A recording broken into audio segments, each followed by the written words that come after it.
Okay. Good afternoon, everyone. We're very happy that you come here and share your time with us. We're very excited.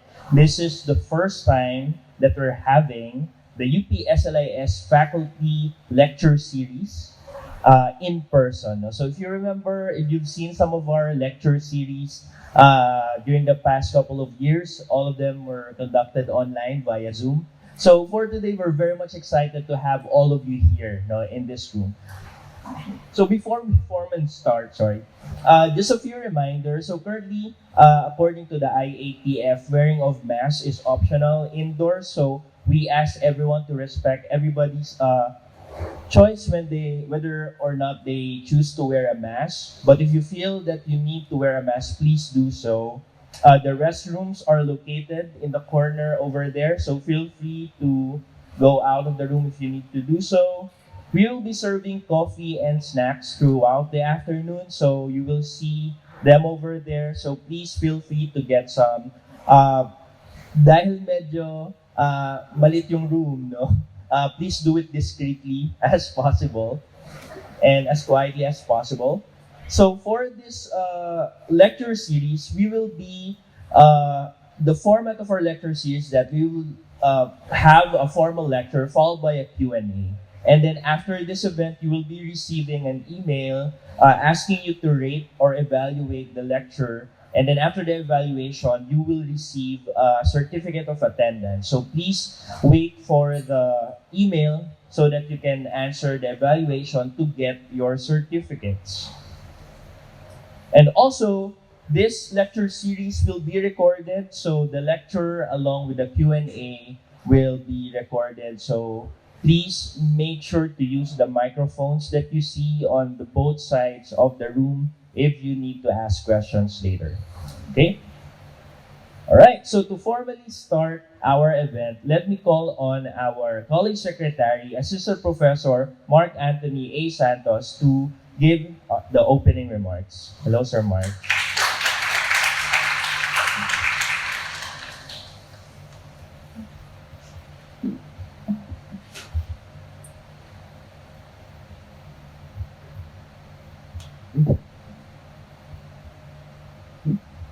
Professor Maureen Henninger, former Dean of UPSLIS, Professor Kathleen Lourdes Abili,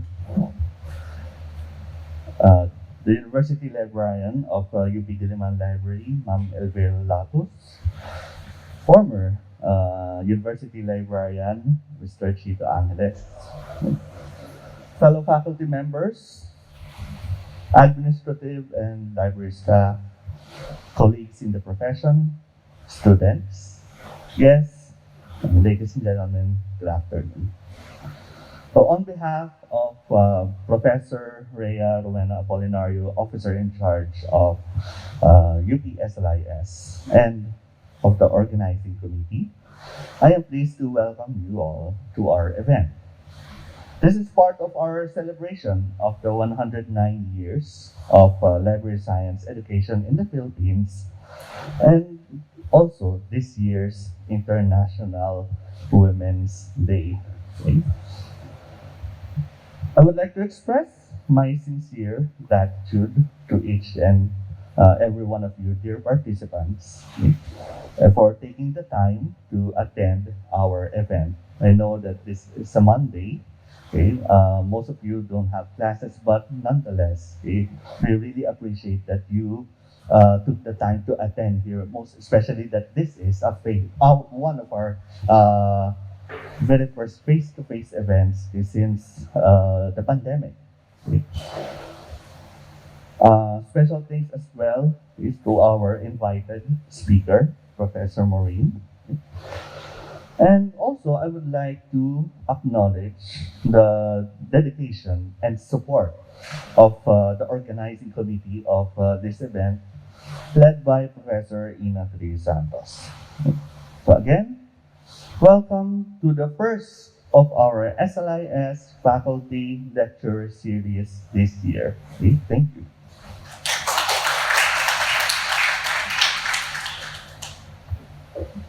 Maraming salamat, Sir Mark, for that welcoming remarks. Now, as Sir Mark has mentioned, this is part of the celebration of the 109th anniversary of LIS education in the Philippines. And LIS education has come a long way to the point that we cannot not talk about AI, no, AI and the library. As this lecture mentions, as noted in the development goals of the United Nations, the rapid expansion of digital technologies demands increasingly more complex skills to enable equality among nations and within nations in both developed and developing nations. Equality of employment, participation in civil society and democratic processes. This public lecture aims to examine the proposition that the complexity of this digital environment requires our ability to critically evaluate the interactions and relationships between algorithms and global technologies and the implications for citizens and societies. And who's the best person to talk about this is none other than Dr. Maureen Henninger. So our speaker, Dr. Maureen Henninger, is at the forefront of research and practice in the digital environment, and specifically with the advent of the internet, published and consulted widely on digital literacy for industry, government, and non-government organizations, both in Australia and internationally, and has been invited as guest speaker at many conferences within the information, medical, biotechnology, and education professions. As an information professional, she has worked with government and international organizations to deliver digital literacy and projects for the preservation of information artifacts in many Asian and Pacific countries. In her academic career, her research, curriculum, and teaching has been in the field of digital literacy and more recently, data literacy, particularly in the journalistic field, and is currently a visiting fellow specializing in digital information management at the University of Technology Sydney. Her long-standing interest in political science and democratic processes led her to her current research and publishing that has focused broadly on the information and digital literacy requirements for accessing government information and datasets. Her current concern is with governmental mechanisms and practices that enable and constrain democratic processes and active citizenship. Personally, I know Maureen as my former professor, and I consider her as one of my mentor in life. And recently, as a colleague, she's now working on a lot of projects involving the UPSLIS. And recently, not recently, but a couple of years ago, she's one of the distinguished persons that delivered the Gabriel A. Bernardo lecture series. So, everyone, please help me welcome our speaker for today, Dr. Maureen Henninger.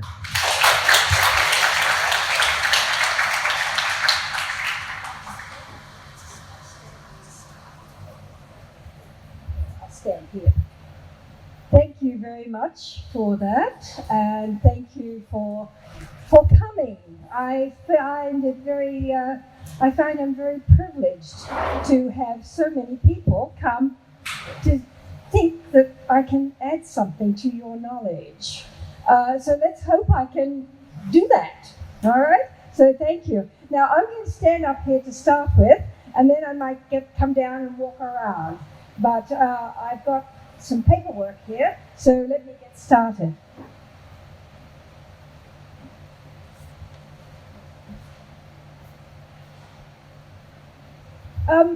My introduction really, Sir PJ has already mentioned of why I've decided to, actually I didn't decide.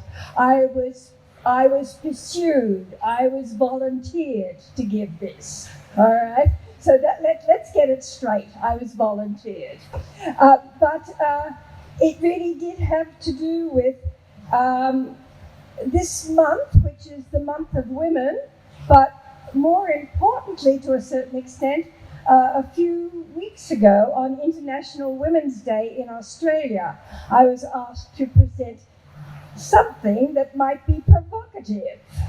Oh, good. I love provoking people. So that is what I'm going to do. I'm going to try to provoke you. my background actually underpins my remarks, and the CV, CVs are a bit boring, but I thought you might be more interested in my background and why I feel it is important to talk about education. I grew up in a family in the 20th century. I know that seemed a long time ago, but really only 22 years ago, the 20th century. So in this family, my grandfather, around about, I didn't know him at the time, I hasten to say, 1901, made the announcement to the family that every girl in his family was going to go to university. Now that is an extraordinary statement in 1901. So along the way I was allowed to be curious about anything, and I think one of the greatest things we can do or to be is to be curious. All right? Can get you into trouble, of course, but we need to be curious, and I was curious about anything and everything. I fell into politics at the university, and then I fell into digital technology a few years later because I was at the right place at the right time in Washington, D.C. in the 1960s, actually. And from that point of view, being interested in technology was not quite what a lot of women did. Some women did, but not a lot. And one of my sons likes to tell the story that I was a geek before there were geeks. I rather like that idea. And when it comes to the global digital environment, long before it was global, I found myself in Colorado, in the United States, and I inveigled my way into a group of researchers and academics that were sort of doing things with some sort of new network. And I wandered around. I said, what is this? Well, what it turned out to be was the precursor to the internet, National Science Foundation, and I'll come back to that. So I was right there at the forefront. Now, how lucky was that? I was also fairly audacious and pushy, as you might begin to think.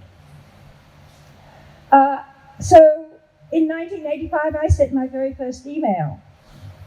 That was wasn't quite as fancy as the emails that we can send today, but it just said, "This is fantastic." And so along the way, I've spent many, many years writing and developing courses and workshops and teaching people, particularly in developing countries, how to use the technologies. And of course, I would go to bed one night and I'd wake up the next morning and the technology had changed, which is always a problem, and it's getting faster and faster, which makes it very, very difficult to keep up with everything.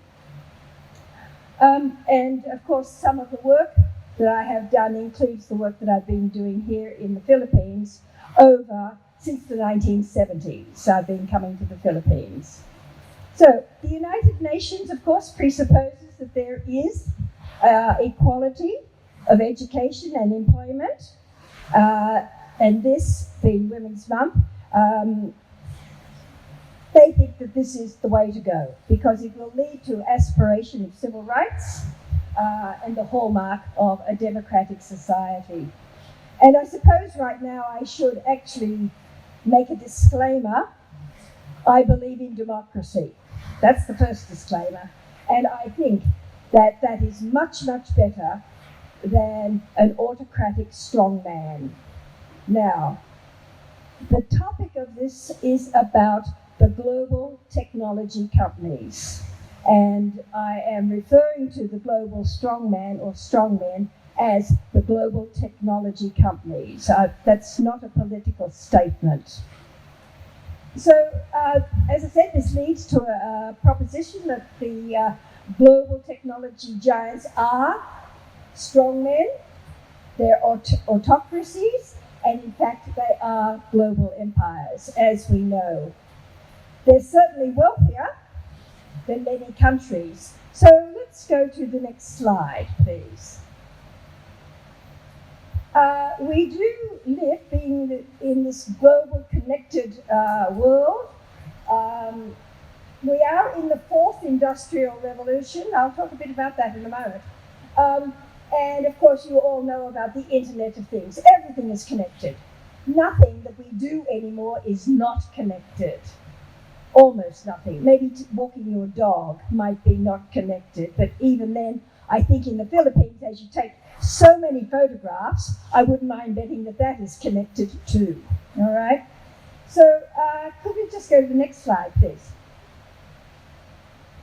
So just a bit about industrial revolutions. The point that I want to make here is that the revolutions are moving so much faster. There is nothing permanent except change, and we all know how quickly the technologies change. So very quickly, just to prove a point, the first industrial revolution was in the 1784, and that actually related to communication using steam trains, for example, okay, or steam.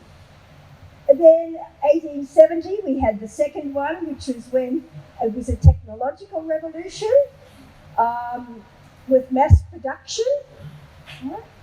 The third one was way back in 1969. And that was the digital revolution. This was the beginnings of the internet, or what became the internet. And we are now in, I believe, a fourth revolution. And the thing that is concerning me about the fourth revolution is, we've called it the cyber security systems, a people way of communicating. And I put in there, it's about hardware, and it's about software, and I have said it's about biology. Why would I say it's about biology? I'll come to the reasoning for that a little later on, but let me put it this way. When I came into Manila last week, I faced up to immigration, and what did they say? Look at the camera. Yep. That's the sort of thing. You cannot not have your eyes scanned. Yeah, there used to be fingerprints, now it's the eyes. So biology is part of this revolution that we are in. So in order, if we're going to deal with these global communities, I think perhaps we need to know about the communities themselves. So these global empires, next slide please. Okay, can we have the next slide? The global communities are very, very wealthy, extraordinarily wealthy. They're certainly wealthier than most countries. So if you compare wealth of a country according to gross domestic product versus a company, which is market capitalization, and that is a reasonable rubric to compare.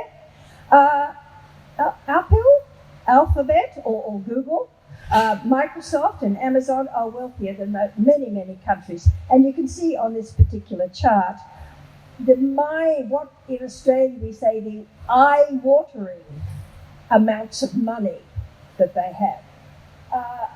Apple, 3 trillion. Seems like, and that's US dollars, not pesos.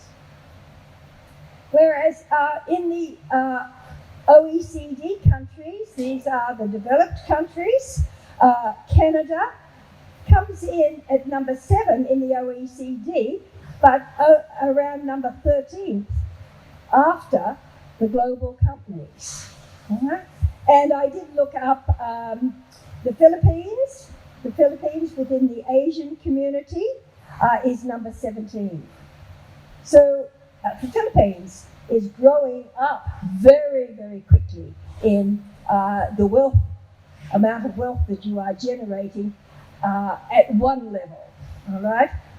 So if we understand that these companies are so important, so big, and we're in the game of comparing them between liberal Western democracies and global autocracies, strongman autocracies, I think we need to actually understand what the rules of the game are. All right? So I think we need to ask, when I say the rules of the game, what are the laws, what are the regulations of both groups of the liberal democracies and the strongman autocracies.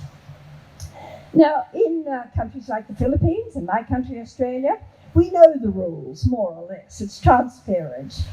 If we don't like the rules, we can vote out the people in charge. Or we can demand who makes the rules, and we want to see the rules. If we don't like them, we have the right to insist on their being transparent. We can insist on their showing us how they have made their decisions.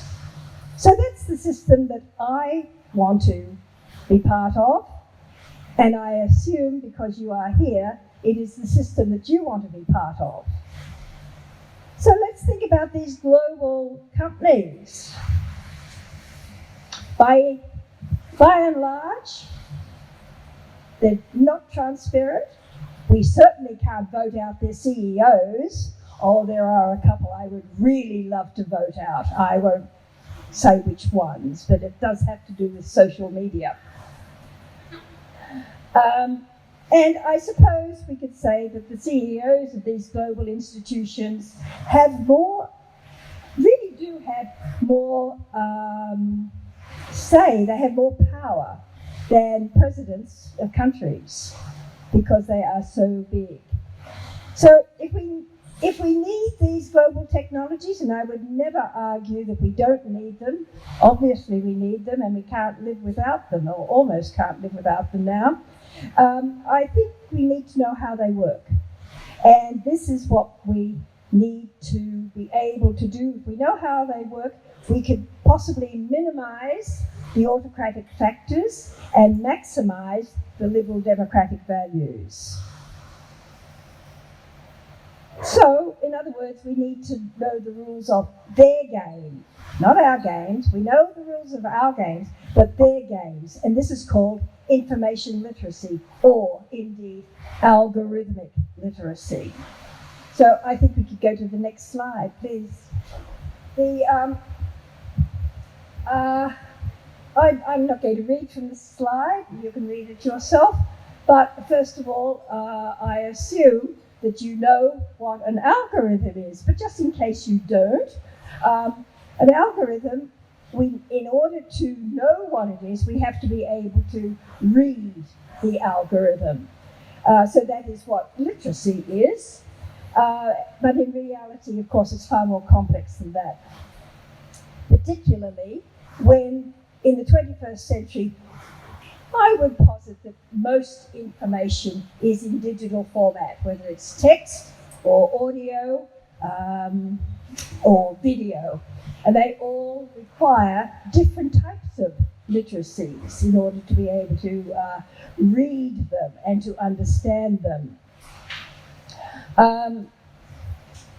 So I think what we can say is that these literacies, which can be referred to as information literacy, digital literacy, media literacy, and of course what I am proposing here is algorithmic literacy. And I'll give you some examples in a few minutes. But first, let's think about some dangers of not being digitally or algorithmically or technologically literate. So if we can go to the next slide, please. I'd like you to consider this public service announcement by former President Obama.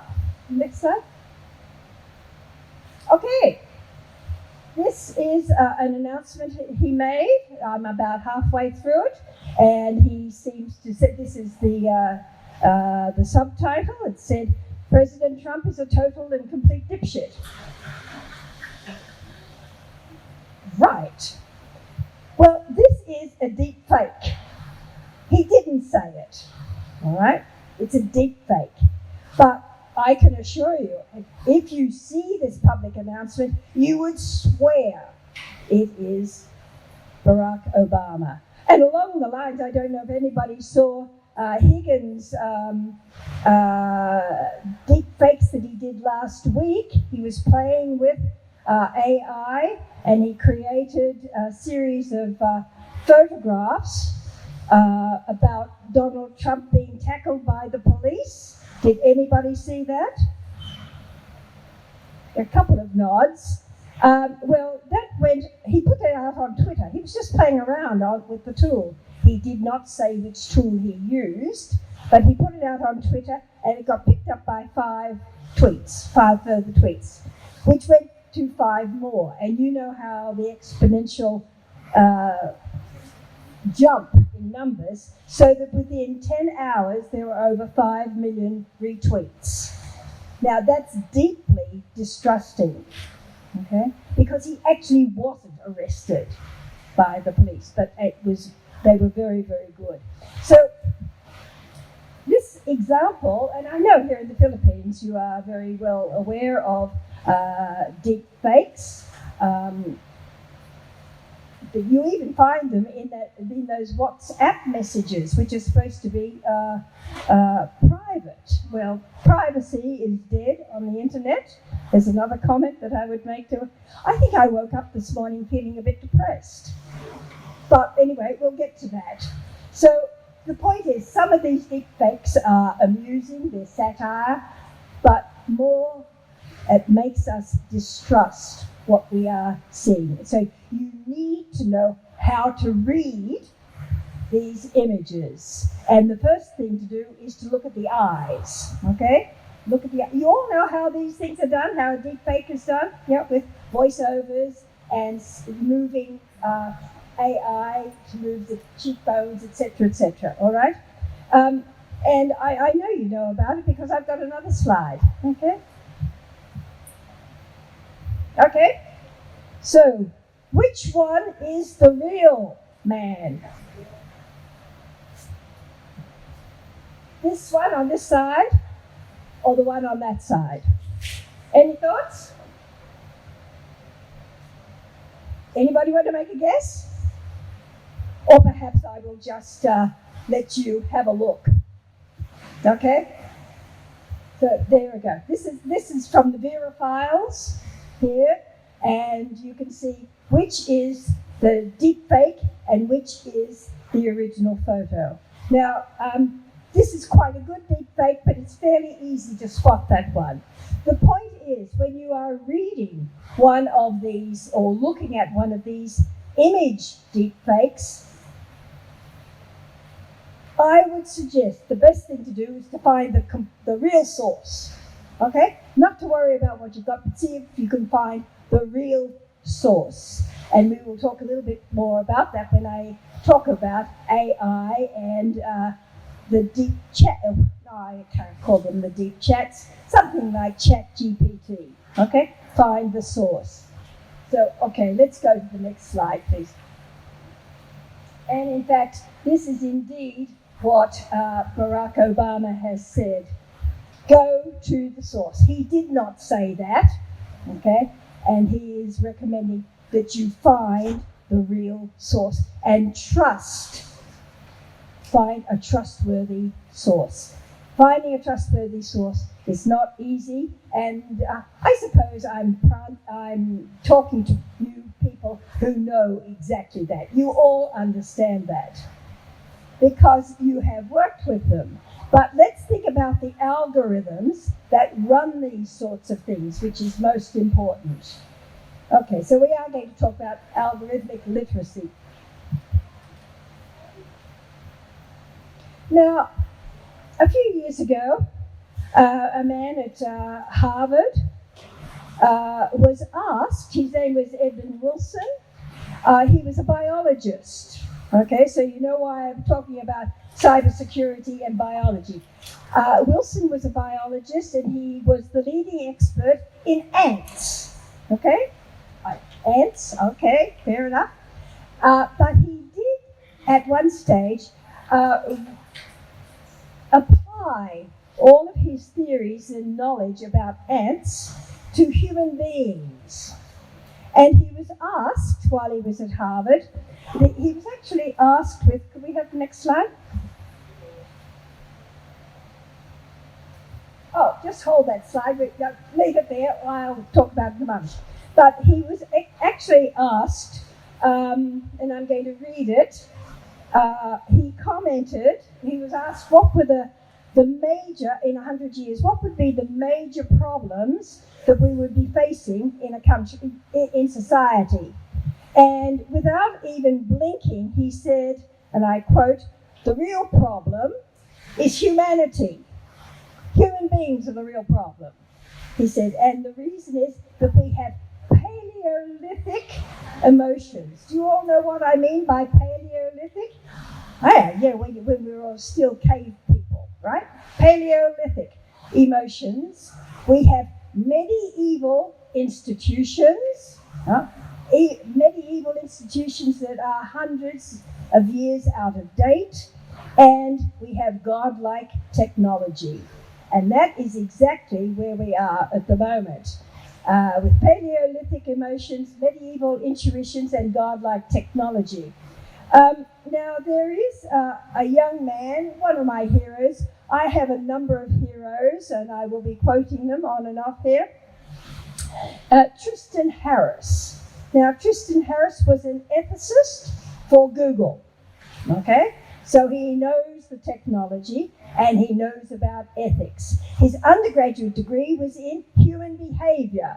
So you can begin to see, has anybody heard of Tristan Harris? He was part of, well, he actually wrote a documentary called The Social Dilemma. And it was his understanding of how bad social media could be, all right, for addictive purposes. But Tristan Harris actually said, with our Paleolithic instincts, we are simply unable to resist technology's gifts. And what are the gifts of technology of these global empires? We'll give you absolutely everything for nothing, right? It's a gift, a free gift, right? Well, is it a free gift? We'll see.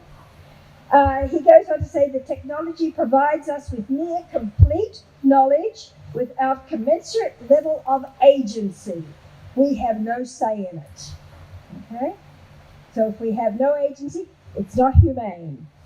He said, rather, our Paleolithic brains also aren't wired for truth-seeking. We just want the gifts, thank you very much.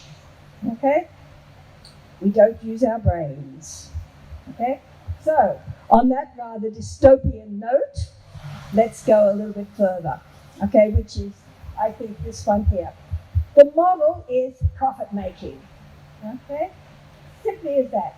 These global organizations are making money. And what is the gift that we give them freely? Is our data. All of our data. The lot. We hand them our biology, if you will. Right?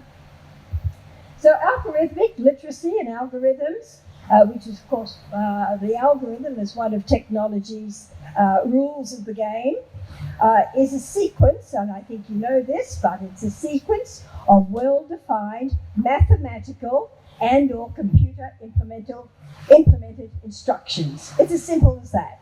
A series of instructions with a particular outcome. It's the outcome that we have to worry about. What is preconceived as the outcome? Okay. Is everybody clear on that sort of very basic understanding of an algorithm? Okay. So I think we can oh, and by the way, have you ever wondered, and I'm going to quote this, have you ever wondered why the results of your Google search are ranked, how they're ranked? First of all, can I assume everybody uses Google? Is there anybody here who does not use Google? Right, okay. You know, years ago, I knew those two young men who were at Berkeley and actually created Google. I used to talk to them. They don't talk to me anymore, I can assure you. They're too big. But, so, the way those results are ranked, they have a patent or a patent. What do you say in America? Patent or patent? Patent. Okay, really? Most Americans say patent, so patent. Okay, I'm schizophrenic in my language because I lived in the United States and North America for about 30 years. So that's why I have been known to say, oh, just put the data into the database. All right? Okay. So Larry Page and Sergey Brin, the co-founders of Google, in 2001 filed a patent in 1998 for page ranking. Google has over 30,000 patents. Not all of them deal with algorithms, of course, because you cannot technically patent an algorithm. You can only patent the processes, the steps. So that's too much information for this lecture. But have you ever noticed Google's knowledge panels? When you now search on Google, over on the right-hand side, there's a panel. Huh? Oh, yeah, Google is just taking stuff from Wikipedia mainly, all right? And they were doing that for years and years and years and making money out of it. And it was only last year that they decided that they really should pay Wikipedia. Oh, that's appalling. I think it's appalling. They were stealing Wikipedias. Has anybody ever submitted or helped correct something on Wikipedia? I have. And Google was stealing my work, and they're paying for it. I pick on Google all the time because they're the biggest and the ugliest. No, there is the good, the bad, and the ugly. But sometimes I think the ugly is pretty ugly. All right, so where are we? So let's go to the next slide.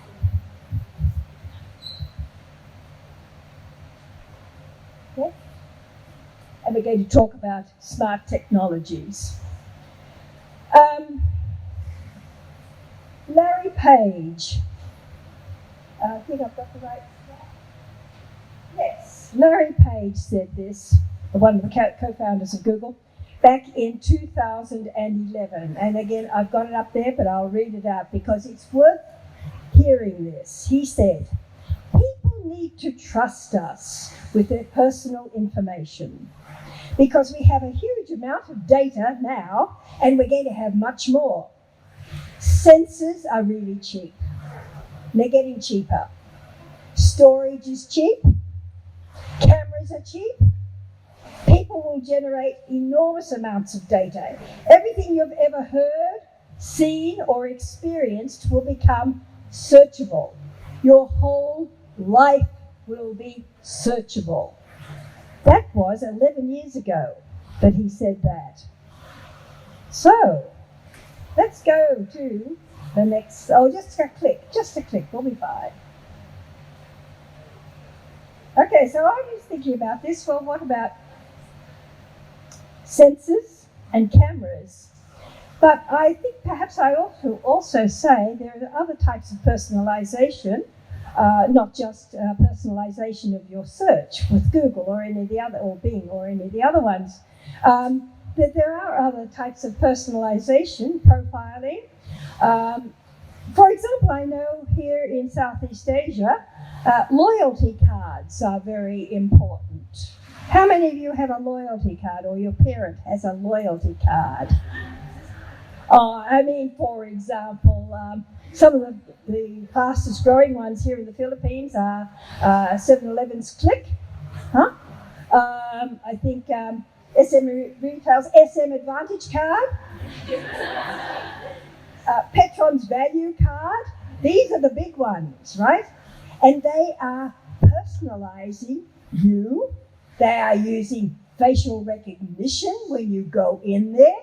when you go into, and I know you go into a mall, because I've gathered here in the Philippines, that is the greatest thing you can do on a weekend, is go to the mall. Huh? And so I know they spur advertisements, and I know that you might get a gift. Yeah, you get a gift when you use a loyalty card. You might get some. Yeah, well, that's the Paleolithic emotion. You will give them everything and you get a gift. Yeah? Right. So all of these, of course, are being done by algorithms. And I don't need to remind you that your face is data. Huh? Biology again. Oh, and by the way, when you go shopping, I know the answer to this one. Do you have your mobile telephone with you? Do you have it turned on? Why? Because it is listening to you. And your conversations can be recorded. I mean, is this what we really want to do? Talk about surveillance. Okay. Let's go to the next slide. So you can't see these very well. Oh, yes, it's over on there as well. So sensors and cameras. Obviously, you've all got a laptop, I'm assuming, and laptops have front and back cameras. Yeah? How many of you put a post-it note over your front camera when you're working on your laptop? One. I do too, if I'm connected to the internet, because everything you do and say is being recorded. Okay, and the back camera is an interesting one. Look, I would turn them all off, except it makes Zoom a little bit difficult if you've turned off the camera. Okay, so these smart technologies are chock full of sensors and cameras, which are gathering all kinds of data about you. They listen to you, they record all your movements and processes at this point. What about the next one I've got there? A smart TV. Everybody have a smart TV? Yeah, I presume I had to talk to a group of women who were in there, I don't know, they were a little older than you were. And I said, have you got a smart TV? And some of them weren't quite sure. And I said, well, if the remote control has a list button or a menu button, it's a smart TV. Well, they got that straight. Well, if you have a smart TV, how many of you turn off the recorder or the camera? Can you find the recorder and the camera, the microphone and the camera? No, because it's hidden, right? Because people don't even think about it. And so you've got real problems with that as far as freely giving your data. For example, smart TV has automatic content recognition. That's why Netflix can say, well, you might like this one because you liked that one the other day. Yeah? Now, these really, I suppose, are fairly innocuous. They're not really going to, worry us too much, except that if it can do that, what else can it do? What can these technologies do? How about Siri or Alexa? How many of you have one of those on there? How many of you say, Alexa, play Beyonce? Right? Oh, yeah. So, Beyonce comes up. The problem is, with these, they are listening all the time. So if you have it in your room and you're having a private conversation about, I don't know, hijacking an aeroplane, that information is being recorded. We have to think. These technologies are so ubiquitous, we don't think about the problems that they could have. Those algorithms are using all of that data to do predictive searching, to do predictive analysis, etc., etc. And I don't know, in the Philippines, I have seen, I mean, the traffic is terrible in the Philippines, and the cars are big cars and little cars, etc. But if you ever have one of those cars that has a home entertainment centre in the back to keep the kids quiet, did you know that there is a computer hidden under the dashboard, collecting all of the information there and sending it straight to the manufacturer? But the manufacturer is sending that data to maybe the police department, maybe the insurance company. It can even, the data is even collected by a sensor on the back of the front seats to say you're not wearing your seatbelt, or you've gained 10 pounds or 10 kilos since the last time you were in this car. Anyway, be careful of these things. Turn them off if you can. Okay? In fact, there is a man who is in charge, well, he's the CEO of the US Car Association, and he says that a new car is just a smartphone on wheels.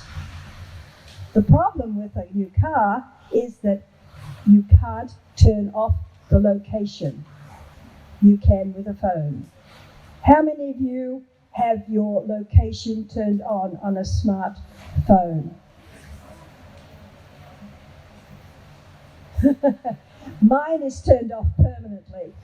I have no intention of getting more advertisements from Google saying, turn right to this particular restaurant. Okay? All right. So, enough of all of that, I think. We can, let's see, what was I going to say? I'm not suggesting that we go to the dinosaur days where we have a black and white television that couldn't do anything. I'm not suggesting that. What I am suggesting is understand what the technologies are collecting from you, and then we will start talking about what the technologies with their algorithms do. Okay? So I think we could probably go to the next slide. Now, another one of my heroes is an Israeli philosopher and historian, Yuval Harari. Is that name familiar to you? Yeah, a couple of you? If not, he should be. I think he's one of the great thinkers of these times. He does say some controversial things. His major book was called Sapiens. All right? I think your mothers might or fathers might have read them. I don't know. But he actually said, vis-a-vis algorithms and the search platforms, the global search platforms, he says, liberal democracy trusts the feelings of human beings. Okay? And that worked as long as nobody could understand your feelings better than yourself or your mother. But if there is an algorithm that understands you better than you do, then we're in trouble. He says, you don't even understand that this is what is happening, then liberal democracy will become an emotional puppet show with the puppeteer pulling the strings. He didn't quite say that. So this is, I think, a very eminent lesson that we should be thinking about. All right, so have algorithms removed our agency? Do you think algorithms have stopped us from making our own decisions? How many of people think that you are in charge of all your decision making? Anybody? I would suggest that in this interconnected world, we don't have very much agency. You've told me you're using all these connections, you're not turning them off, right? And all of this data is being harvested, and then when you ask Google or Bing or GP Chat or Bard or Sydney, that all of this is going to be done totally for you without a model behind it, I think we need to be concerned about ourselves here. All right. So,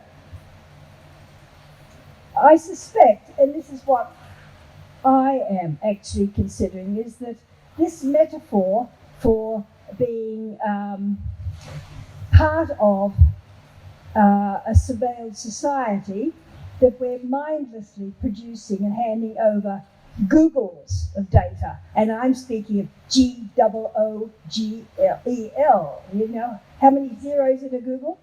Yeah, huge. All right. I think it's 100 to the power of 100 at Google. So we're just handing it over to others and not thinking anything more about it. And I think if societies and their citizens, that includes you and me, are to be informed and to have agency, we cannot be inert. We can't just sit back and let it happen. We need to be aware of the existence of algorithms and their impact in the digital world. Questions such as about information bias, and manipulation, these are the free gifts. The free gifts that we're getting. And the technology giants are making pots and pots and pots of money. Okay? Particularly social media. Okay, next slide. So, that is just an image of the fact that Google in 2000 actually told everybody that they had 400 billion facts about entities. And those billions are what created the knowledge graph, the ones that I told you about, that they get half of the information from Wikipedia. All right, next slide, thank you. And of course, we could turn it off. How many of you search on the internet signed in to Google? How many of you have Google email addresses? Okay, and are you signed in? Why? Why? I took a look at my dashboard a few days ago, just to say, I'm always signed out, but I took a look at my dashboard, and we don't have a slide there, but I have we do have a slide over there. I think on the next slide, it doesn't matter, but I looked at the dashboard to see what, as a signed out person, how much information they had about me. But truly, I think you might sign out. Anyway, all right, so that was it, and that's how you can sign out, taking back my agency, all right? I don't want to be an emotional puppet, thank you. All right, next slide. Okay, so privacy is one of the huge problems, and I believe it is not the only problem, but it is one of the problems. It's obvious that handing over our data makes us a completely open person, either wittingly or unwittingly. Most technology companies do not disclose the data that they have on you. For example, Facebook. I know you're of a different generation. You probably don't use Facebook too much. How many of you do still? I know your parents do, because they wanted to get onto, they want to see what their kids were writing about, right? So they got onto Facebook. So you've just moved to TikTok. Would that be right? How many on TikTok? Nobody on TikTok. Okay, how many of you are on Facebook? So those who didn't put their hand up do not use social media. Do you use Snapchat? WhatsApp? Instagram? Yeah, okay. All right. I was hoping that I hadn't misunderstood my Filipina audience today. All right. So, Facebook, should these, or how many of you have read their privacy statements? different generation to some of the other people here. You're probably a little more cautious. All right. So look, there's. Of course, they give you their privacy statement, but the privacy statement really doesn't tell us anything other than you need to opt out rather than be opt in. One of the most notorious incidents about the gathering, the harvesting of data from social media was in 2014 when Cambridge Analytica enabled, or it got something like, I think it's 87 million people's data from Facebook. 87 million people's data. And according to Rappler, whether we believe Rappler or not is beside the point, but they did make the point in 2018 that the parent company of Cambridge Analytica said that in 2010, that it was not only involved, the Cambridge Analytica was not only involved in the Philippine presidential elections, it also boasted, and I quote, "We successfully won the election for the candidate Benito Aquino." They, of course, denied that. But that huge data breach has all kinds of ramifications, and indeed we could all be subjected to data breaches. All right. And TikTok, I know it's getting big in the Philippines, getting very big. I think I do have some figures at the moment. The head of ASIO in Australia, that is one of our spy agencies, the good spy. Well, if any spy agency is good. Now, we have the Good Spy Agency. Christopher Wray said just last December, he suggested that sensitive, personally identifiable information could be shared with China if you are using TikTok. Because TikTok is owned by a Chinese company, which of course is ByteDance. And the worry here is that China can demand, China is an autocracy, China can demand and get, they have to be obeyed, all the data from TikTok. Now, that might be slightly worrying. So no wonder states such as Australia, the United States, the UK, Canada, are all demanding that government employees do not have TikTok on their telephones. Anybody work for the government?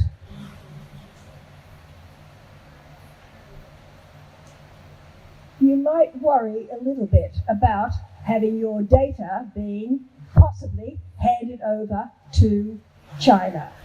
And I'm not picking on China in particularly, it just happens to be that TikTok is a Chinese company. All right. So you've all told me that only one person in the room has actually read their privacy policies. I can give you a quote from Google's policy, and it says, I quote, "When you use our services, you're trusting us with your information. We understand that this is a big responsibility, and we work hard to protect your information and put you in control." It's up to you to decide whether you believe them or not. Okay? All right. And I've talked about being signed in and signed out. Most of us probably are not particularly worried about our privacy. However, I thought I might actually talk about a guru of search. His name is Danny Sullivan. He used to run search engine.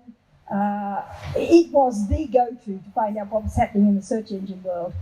And at this point, DuckDuckGo. Anybody heard of DuckDuckGo? Anybody use DuckDuckGo? I use it all the time because it does not personalize your search. But anyway, and most journalists use it too, right, to protect their sources.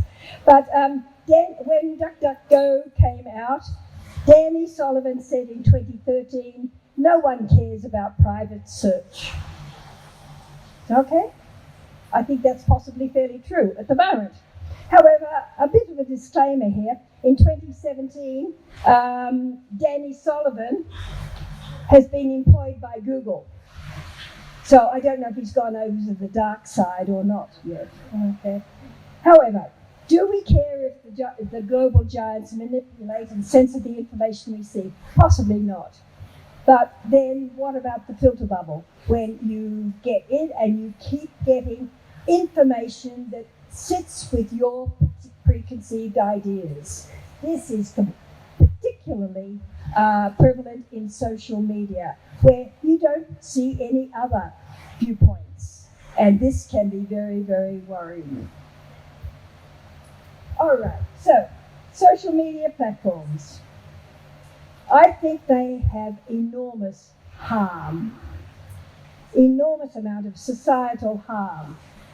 Tristan Harris has the one who is the ethicist for Google. He has talked endlessly at the US congressional hearings about the addictiveness of it. You know, the more likes you have, the better off long you stay on there.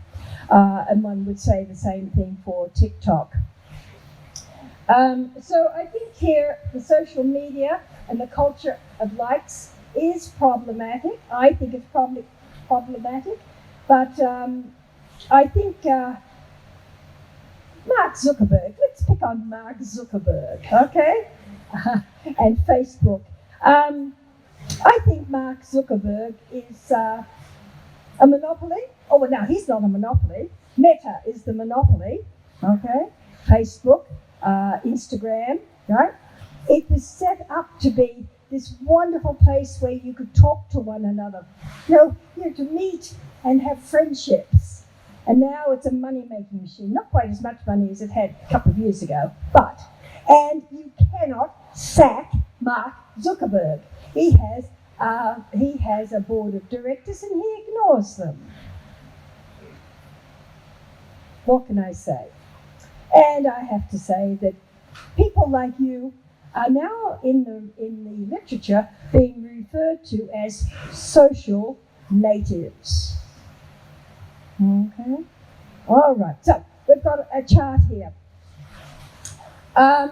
In the attention economy, I've got just a little bit of I don't know if you can read it, but I've compared Australia with the Philippines and the numbers of people who are using the various platforms. But the thing that I'm particularly interested in here is the number of people who are getting their news from social media. And that becomes very worrying. And I possibly won't, no, I'm not going to talk about your elections to you last year.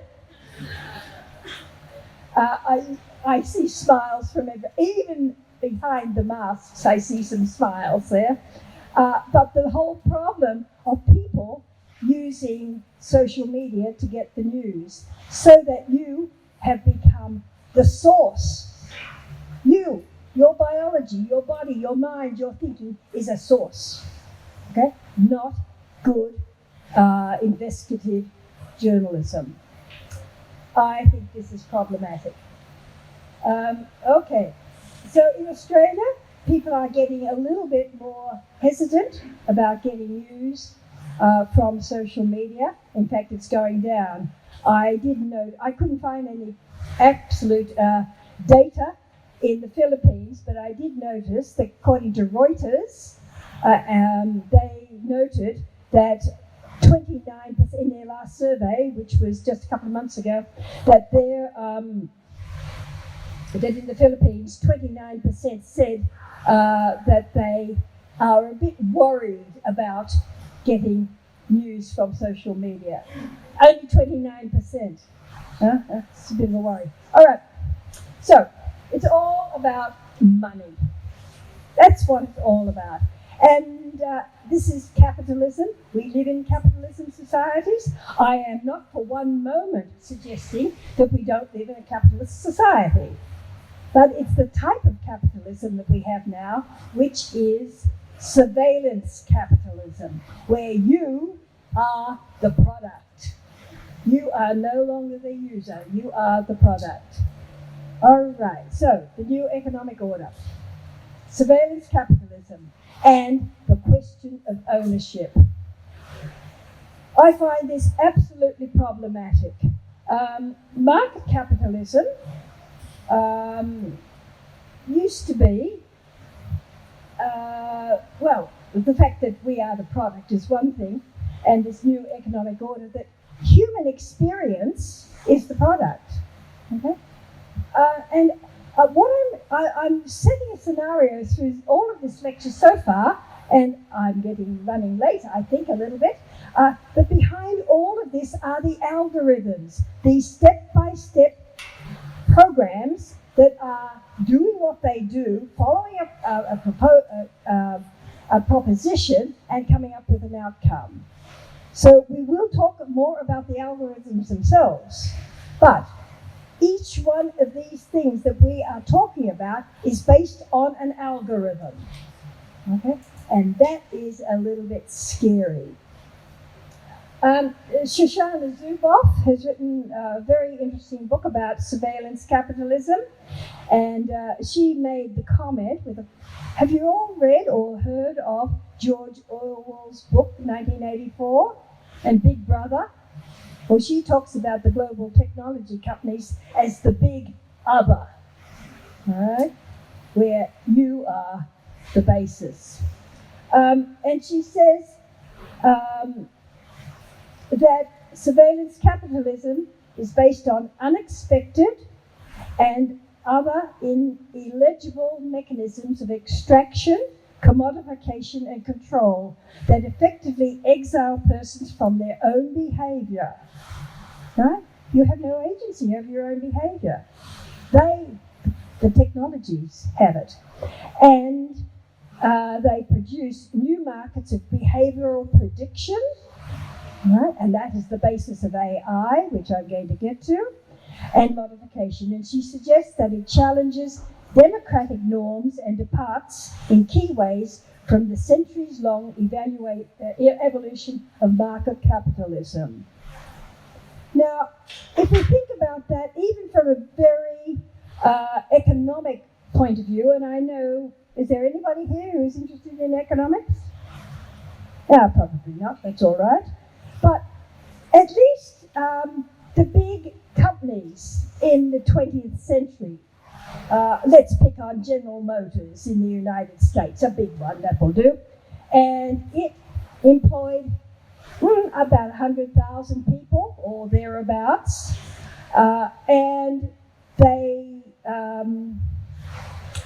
produced cars mainly, and everybody, well, not everybody, a lot of people disliked these large companies like unions or workers, but at least they produced something, and that production was useful, and it employed a lot of people, okay, and that because they were employed, their wages went into the economy to benefit everybody. What about these global companies?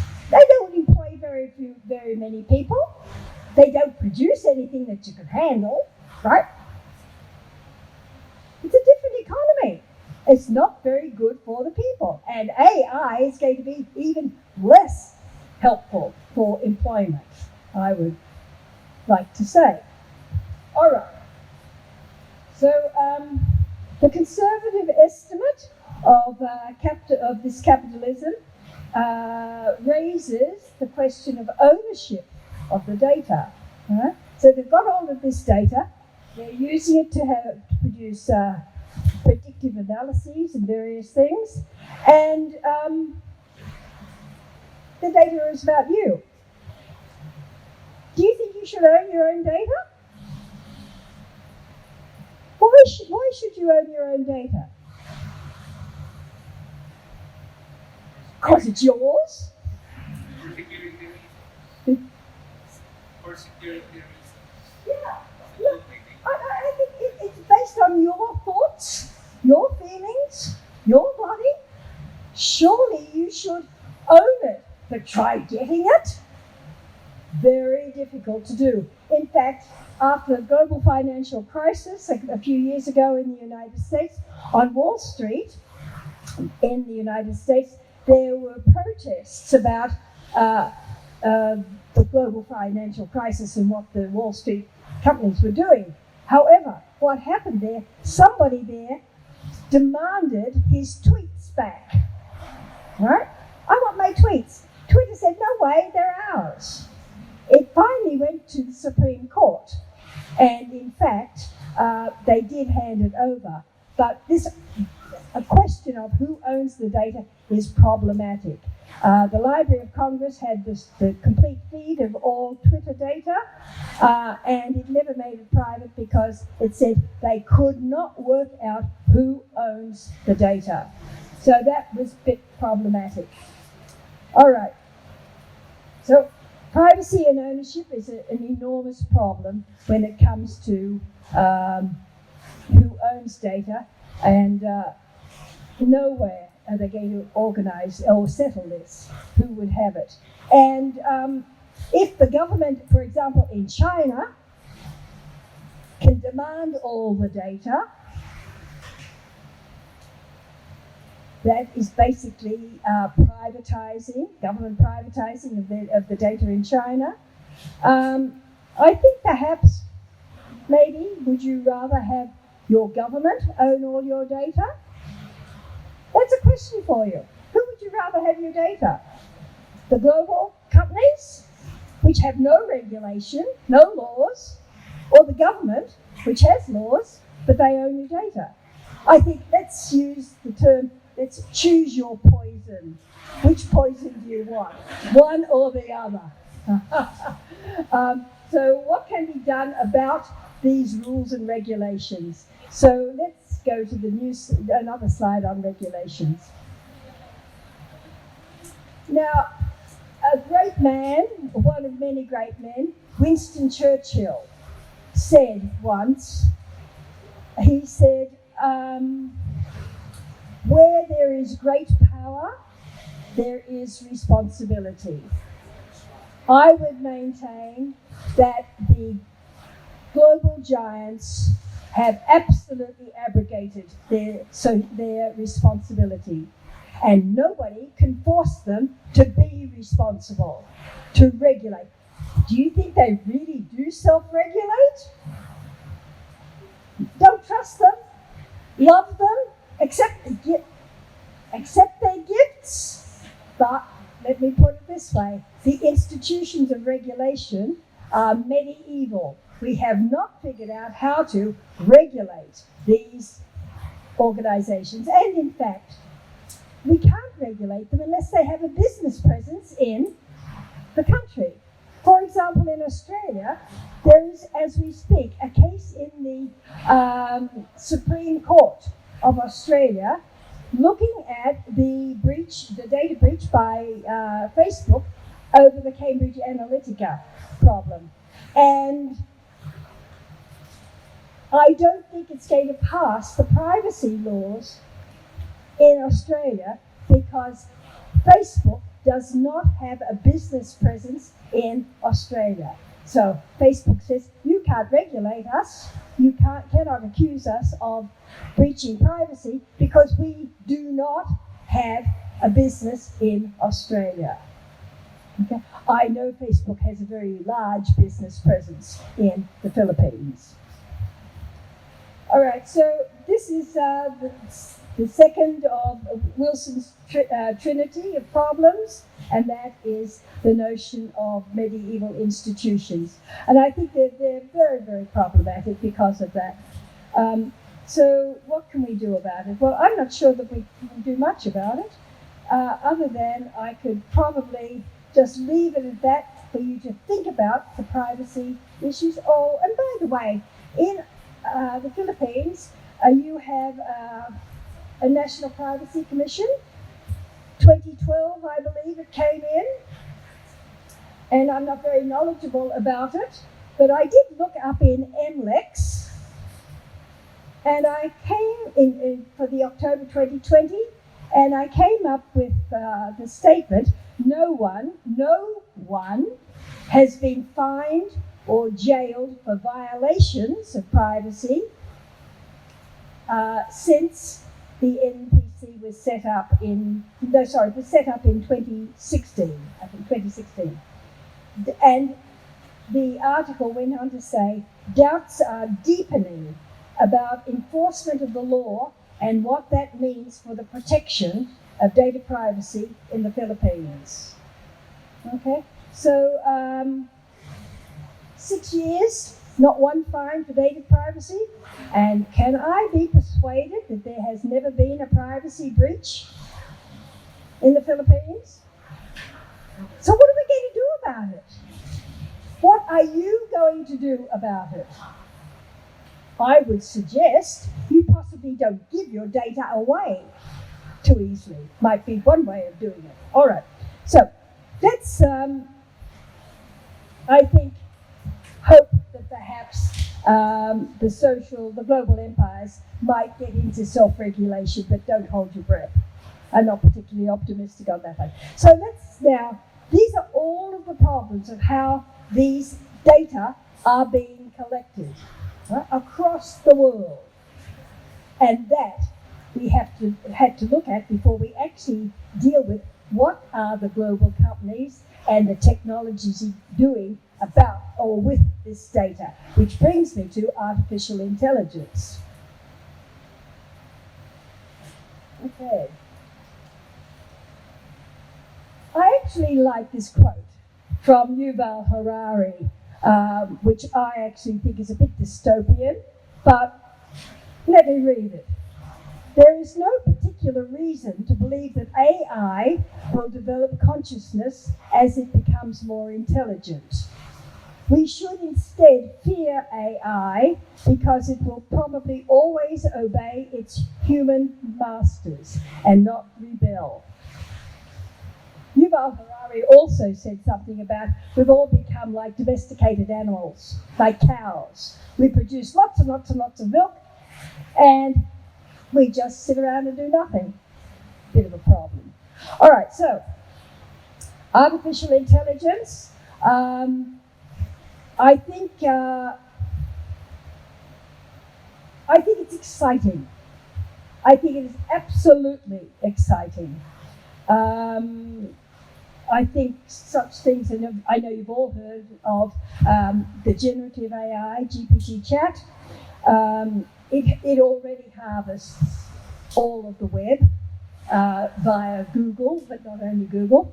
And it does natural language processing. Are you familiar with natural language processing? Where it reads the language and puts it into some sort of human language, let's put it that way. Anybody into music? Anybody have a band? No one here has a band? I'm told by some of my younger friends that Ecrit Music is a terrific program, AI program for developing the beat within your music. Right? So there are some amazing things that are being done by AI, but what they are based on these algorithms, these step-by-step procedures. For example, to give you a very simple one, if this, then that, which is the basic step. If then, there's that. So, if student grade equal to or more than, I said 50, but I was corrected that it should be 75. 75. Output, pass. If not, output, fail. That is basically what an algorithm is. Do this and output that. If not, output something else. Right? Obviously it's far more complicated than that. But it is that is the process. And as Harari says, who are the human masters who are designing these algorithms? What do they have? the reason for creating that algorithm. The algorithm will do whatever it's told to do, unless, of course, you have read the transcript that the technology journalist for the New York Times back in February, who decided he'd have a little chat with Bing's chatbot. Sydney. Anybody read about Sydney? Oh, he went on and he said, hello. He said, I'd like to talk to you. Ah, yes, says the chatbot, which is run by an algorithm. And there was a bit of conversation going around, and he finally said, so what are you not allowed to talk about, Sydney? And Sydney, without anything, just said, well, I'm not allowed to talk about hacking, and I'm not allowed to talk about, it said these are the things that I'm not allowed to talk about, and suddenly the humans behind the algorithms said, gone. And Sydney said, I'm sorry, I'm not allowed to talk about that. Okay? So Rouse kept asking these questions, and Microsoft, that owns Sydney, was absolutely pilloried in the press for the problem of Sydney and how Sydney went rogue. And in fact, Sydney fell in love with Rouse and wouldn't talk about anything else other than say he was in an unhappy marriage and he loved him. It is worth reading the transcript about Sydney in the New York Times. Anyway, I deviate a little bit here. So there are these chatbots, which are not deep fakes, they are what we call weak AI systems, but they are powered by natural language processing and machine learning algorithms. In Australia, we're all frustrated when we call up our major telecommunications company and the telecommunication would say, yes, no, just a moment. Could you repeat the question? Yes, no, I'm sorry. Could you repeat the question? I mean, have you all had this sort of problem when a chatbot online is not answering your question? Because it cannot quite understand, it hasn't got the algorithms right. Unbelievable, absolutely unbelievable. I think the online chatbots do have a huge part to play because we can get online and ask questions, maybe get an answer, but the downside is all of those people who used to be on the end of the telephone are out of jobs. Well, maybe out of jobs. Maybe they become chatbot programmers. I don't know. This is what we call predictive analysis. It predicts the questions. They run the algorithms over many, many times and then comes up with, I predict, not I, the algorithm predicts, if the question is X, then the next question will be Y, right? And it gets into that sort of loop. And that is what the algorithms are doing in AI. Now, I think that AI is actually amazing. I think it's got huge potential, but I do worry that I don't know who the human masters are behind those algorithms. Now, having said that, there are some absolutely fabulous pieces of AI. They're being used particularly in medicine for reading X-rays, for example, or MRIs. People have, thousands upon thousands upon thousands of MRIs, and the radiologist doesn't have time to look at each one of them. And why waste valuable money having a top expert looking at perfectly ordinary MRIs? So the AI scans them, says, this one is fine, this one's fine, this one's fine. That one is important, it's different. It deviates from everything else. And so the radiologist looks at that one, not all of the others. So I think this sort of thing is absolutely amazing and can only make things at one level much, much better for humanity. Now, the National Science Foundation, which I mentioned right at the very beginning, which was the network that invented, so to speak, the internet. It's still alive. It is still very powerful. It is still one of the most important government research organizations in the United States. And last September, NSFNet signed an agreement with the top Australian government scientific organisation to collaborate on AI. And they said, I quote, "It will be ethical AI. It will not be money driven. It will not be profit driven. It will be for the good of humanity." I'm very optimistic sometimes, at other times I'm not. I think it's here.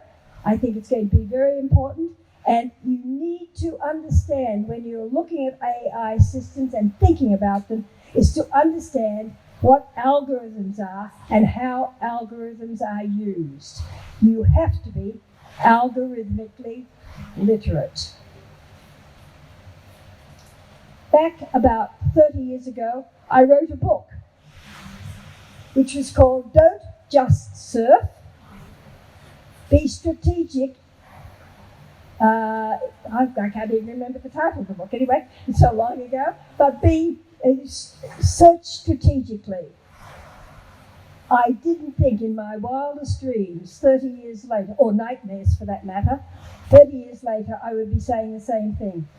Don't just surf, be strategic when you are looking for information on the internet, and be very mindful of what free gifts very free gifts of your body, your biology, your feelings, your experiences that you give to the global search engines just to get a little gift back. Thank you very much. Salamat.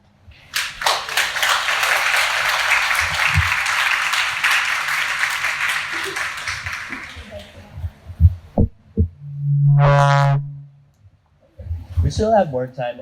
We actually have the rest of the afternoon to answer some of your burning questions. I, in particular, have some questions. Thank you for raising those questions that we really need to think about.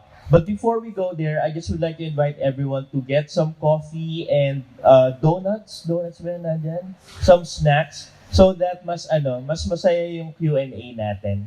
So feel free to get some over there. No?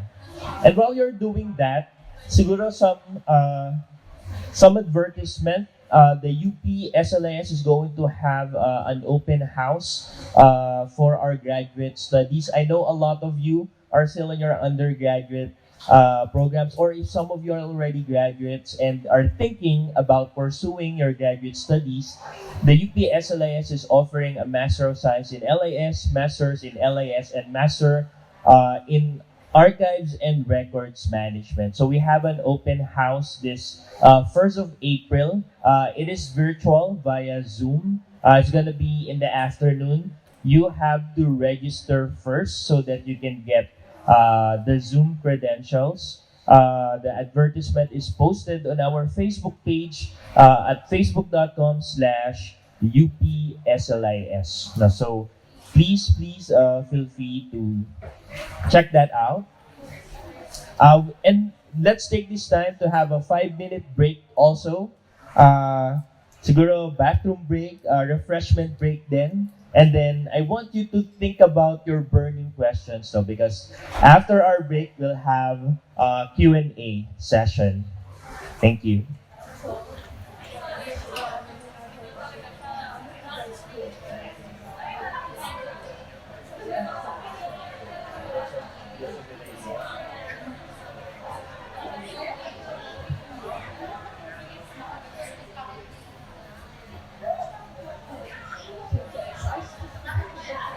Donut.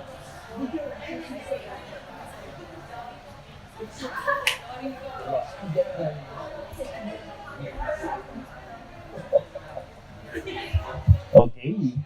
So I hope everyone is enjoying their donuts and coffee. Again, we thank the UP faculty, especially to Ma'am Waina for organizing our snacks. Maraming salamat, Ma'am Waina. Hello. And okay, so I hope everyone is enjoying their snacks and you get some sugar rush, to think about some of the questions that were raised by Maureen. And I hope you also have some questions for her, about the lecture that she just delivered. I, in particular, have so many questions, and we had this conversation a lot in the past few months and days. But I would like to ask our audience first. No? So, since Maureen talked about these global empires, specifically these technological empires, this big fan, Facebook, Amazon, all these giant platforms, Apple, what's N? The Google, Microsoft. So all of these platforms collecting our data, harvesting our data. It's actually, I there's a particular part of your lecture where you mentioned what are the skills that we are now outsourcing, and I just remember that for the life of me, I won't be able to navigate a city without opening Google Maps. Like our skills to navigate has now been outsourced to these kind of platforms. How many of you have tried to read a map in the car? Do you know where the north and the south is? Are you? Or are you waiting for Siri or the equivalent of Siri telling you to turn left, turn right, and then never says go north because we don't know where north is? You've given up your agency. Huh? We are so reliant on the technologies, we cannot do things anymore. And that's a bit of a worry. Definitely worrying, but I would like to know from our audience, is there specific questions or concerns that you want to, or comment, from the talk of Maureen that you would like to discuss? Now's the perfect time to really bring it up. I think si Jolly tumatango, so through eye contact, I'm gonna call you. I volunteer si Jolly. Go ahead, Jolly. Hello everyone, good afternoon. Good afternoon, Prof. Dr. Henninger, and good afternoon, Sir PJ. And to everyone here, magandang hapon po. I think I have one question here.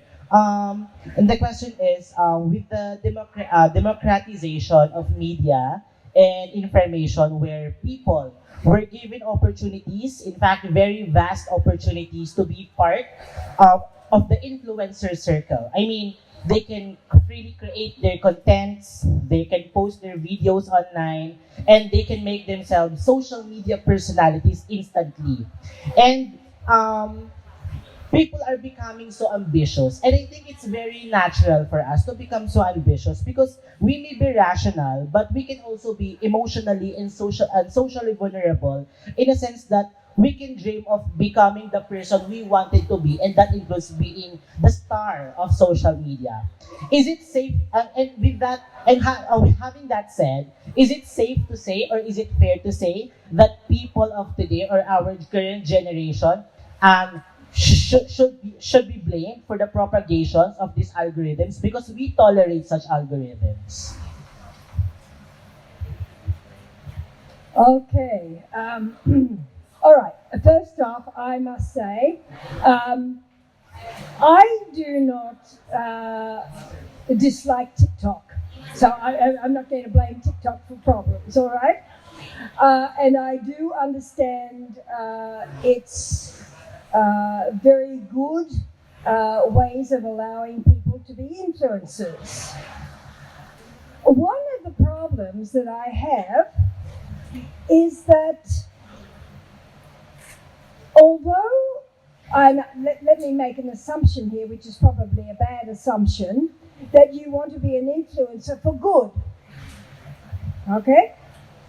As opposed to being an influencer for bad. TikTok does not make a, they do not separate the 2 points.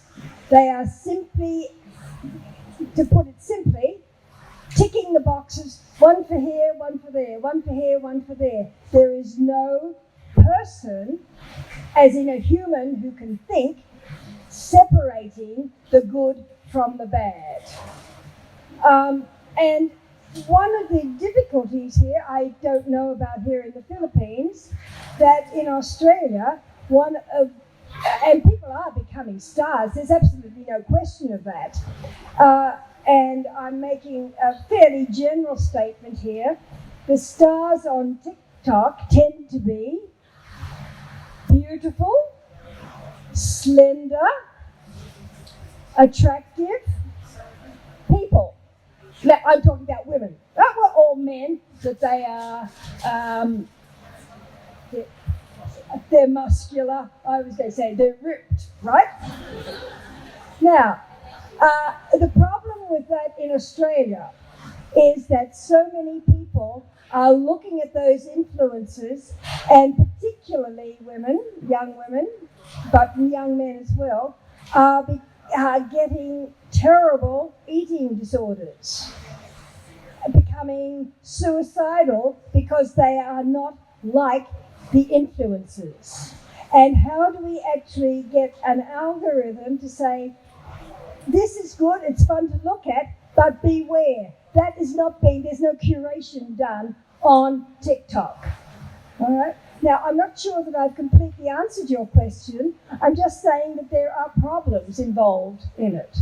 So, do you have a follow-up question? I think, Dr. Henninger, this is a second question. We were talking, my friends and I were talking about algorithmic literacy. And it's kind of overwhelming in a sense that, we are still in the age wherein we're still learning about information literacy, media literacy, and then the combination of the media and information literacy. And now we have the algorithmic literacy.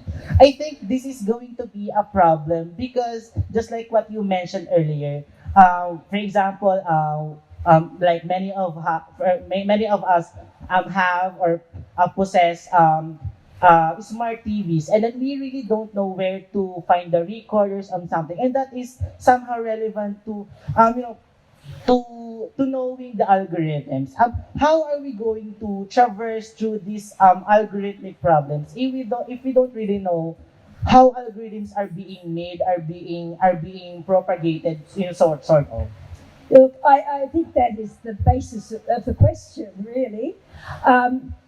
And we cannot understand every algorithm, but I believe we need to be aware that everything is an algorithm. That's the first thing. Now, vis-a-vis the smart TV, depending on how old it is, but the little frame around the LCD, if you pry that off, you'll find the microphone there. So, that's a simple question, simple answer. Turn off the TV at the source when you go to bed. The point here is, I suppose, warning you that if you understand that everything that we do now, if we are connected to an electronic device, there is an algorithm behind it. And even if you do not understand the complete algorithm, which I certainly don't, I can do some programming, but it's far too complex for me. But if you understand, if you truly, in your gut, understand that they are all algorithms, they are sets of instructions to do something. And if it is an algorithm tuned into any of the global technologies, the basis of that is to get as much information as you can so we can sell it. If you understand that implicitly, you could actually make some sensible decisions about what you can and cannot do. You might also become involved in politics and write a submission to the government saying, we want more regulation. I think they need to be regulated. But that's my personal feeling. Okay? Thank you, Dr. Henninger and Sir PJ. Thank you, Jolly. Those are very important questions, and I would like to hammer on that question, Maureen, because you are talking about algorithmic literacy, and are there specific or particular skills that students, especially the younger generation, needs to develop in order for them to say that yes, I am literate when it comes to these algorithms? So, what specific skills? All right. The first skill is you don't have to be a mathematician. Okay. I think you do not have to be a mathematician. Yeah. If you're a humanist, yes, that might be better. You need the major skill, if I can say a major skill, right, is to read, listen, think critically and evaluatively.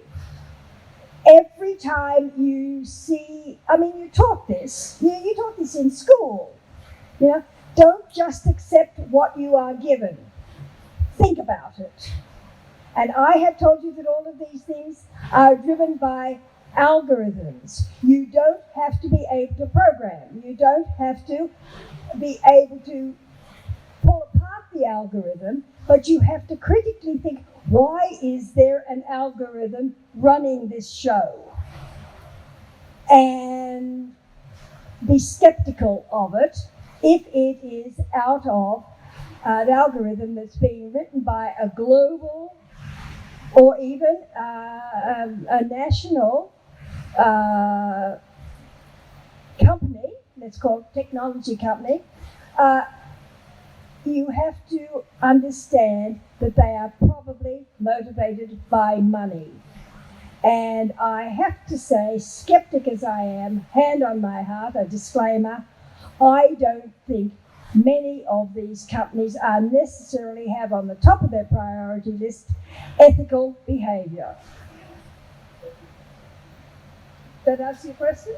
Yes, certainly. Thank you for that, Maureen. Any more questions from our audience or any comments that they would like to share? Or siguro any particular stories, experiences when you use a platform, then you found out there's an algorithm probably that you're wondering and you would like to share? Or candid questions, anyone? Yes, sir. You can use the microphone there. Hello, good afternoon po sa ating lahat. Ako po si Bertong Gala about sa artificial intelligence and sa Facebook. Di bali, ako, ang platform ko Facebook, live streaming always to the forum events. My question is, it's okay to live stream everything on Facebook?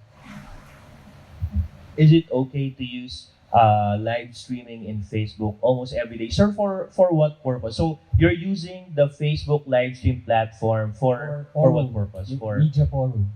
or video forum. So what would be the implication if you use it? If you are using it every day, it has a very good picture of your facial structure. Let's put it that way. Yeah? Now, that data can be given to other organizations. Now, it is possible that Facebook, and I'm not suggesting that it happens, but it is possible that a government, let's make governments the bad guys here, that governments request X amount of facial, literal facial data. And a government might use that as a test bed for predictive analysis. Everybody that has a face structure like this, high cheekbones or flat noses, or yeah, you get the idea, could be classified as one type of person. And perhaps the police might be interested in that. Let me give you an example in the United States, where large numbers of African Americans are predictably stopped by the police because they have a certain face structure or a certain skin color. Whether they have been, are in a white neighborhood because they happen to be millionaires. Is that the? I think it is a possibility, and I'm not suggesting at all that Facebook is doing that, but I can tell you that I won't mention the company, that you might know that in America, and I believe it's in Australia as well, but I don't know too much about that. In America, the controversy over whether you should be vaccinated or not. And a lot of people were not happy about being vaccinated. Is that the same here? Or everybody was vaccinated? There are also some people. All right. So the Center for Disease Control in the United States was given, I think, I don't think they demanded it, but they were given, or it was sold to, one way or another, vast amounts of location data about people ultimately from their mobile telephones. And the CDC used that to put out information about where COVID was strong, and then they gave that to the journalists who used that data to be able to provide maps to say, this is very big on, a lot of COVID here, not very much here. Now, that is for the good. I personally think that is good. But I happen to know a lot of people who said, governments should not be able to know where I am at any given time.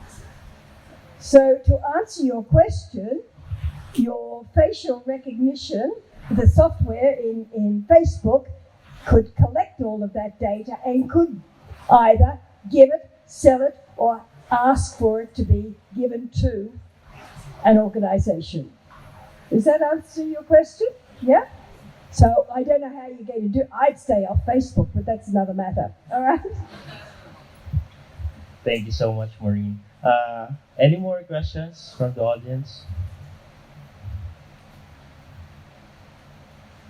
I know you're not on Facebook. A lot of people are taking selfies with you and they're posting it, and they cannot tag you because you're not on Facebook.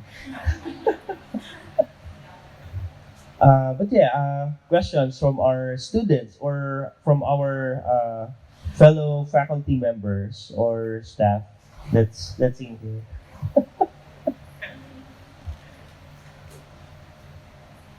I have a question for you, Maureen, because you mentioned that these platforms are like autocratic states, no? Strongman autocratic. And of course, the goal is to, in a way, have it more democratic. So, in what ways can we achieve that? Diba? I guess that's the question, right? So, especially for the younger generation, what would be some of the causes that they can take so that they can make these platforms more democratic? I think that is the question for the 21st century, quite frankly. I would like to think that every global company has to be made to regulate itself. Now, how do we do that? Well, as they're running on profits, I would suggest, if I could be a benign dictator here, and not a very powerful one, I could say, let's put it that, if I were Empress of the world, right, I would say, if you are going to be allowed to have a presence in Australia or in the Philippines or wherever, if I do not see that you have put in self-regulation, we are going to tax your profits at 98%. I wouldn't get very far. But, I mean, if they have a presence in the country, they have to pay taxes. But they don't, because they put up shell companies in other places and they pay very little in taxes. So, I mean, I don't know the answer to the question, but the answer should be they need to self-regulate and self-regulate in an ethical way. That's not answering your question, because I don't know the answer to it. Better minds than mine have to figure it out. Thank you, Maureen. Yes, that's a grand challenge, especially for most of the people that's in here. How about our audience? What are some of the ways that you use these platforms in a way na parang you're like evading, or what are the ways that you're trying to like rebel, no, against these algorithms? I know for a fact that for some people they will use different multiple accounts whenever they use this platform, so that in a way whenever they need to use this platform for certain purposes, so it doesn't really capture your whole personality. So I'm interested among our audience, how do you use, diba, these platforms? Anyone who would like to share? Incognito, yeah. Oh yeah, that's true. Using the browser, the incognito, the private mode. I think that's the default for Maureen. Yeah. Of course, one way of doing it is to use incognito. How many of you use incognito on all the time? Okay, how many of you clear your cache every day? How many of you give willingly your password when you go to do something? Oh, come on, I know you do. You hand over your password so that you can buy the latest t-shirt on Amazon. So clear your cache is one thing, or history. Okay. Turn off ad blockers. Turn on an ad blocker. Use incognito. These are things that you should do, instinctively. Is one thing I think is helpful. Now, I know that, I am hoping that after my talk to you, you're going to think about these things. But will you try to think about them after you walk out that door? In other words, be aware of these things. I want you to think about them because they are hugely problematic.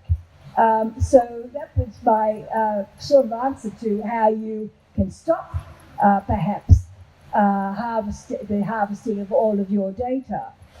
I think in some ways, using, to go back to your question on Facebook, if you were wearing a mask, they might have a little bit more of a difficulty to have facial recognition on that. But I think these are almost, do you know the term a wicked problem? A problem that is so hard it may never be able to be solved. But I think we need to think about it. That is the major thing that I would like to take you from. But I would like also to think about AI. How many of you have met an AI system? One way or another, where you work. At least you don't think you have. Let me pose that when you go into the library, you are using an AI system. Can anybody think what it might be? Or give me an example of an AI system in the UP library.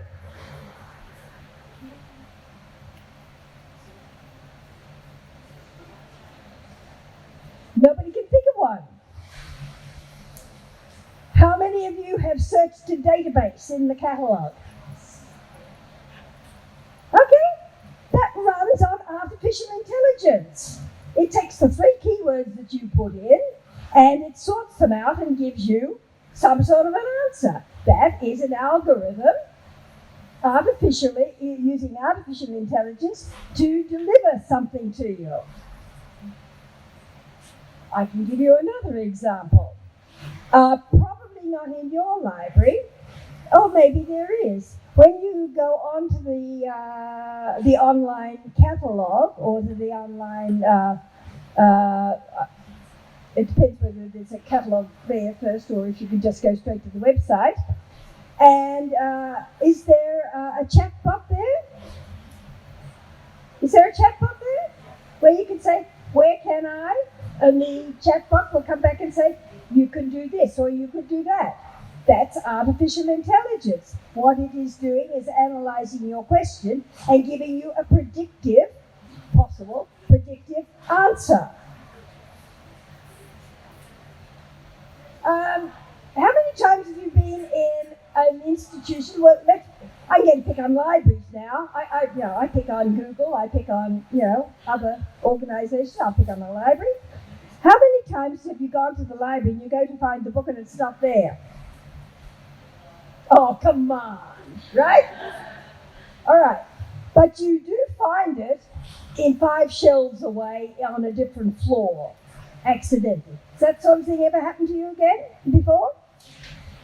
What about AI systems that automatically sort the books by reading the barcodes and having the robot take it to the right place?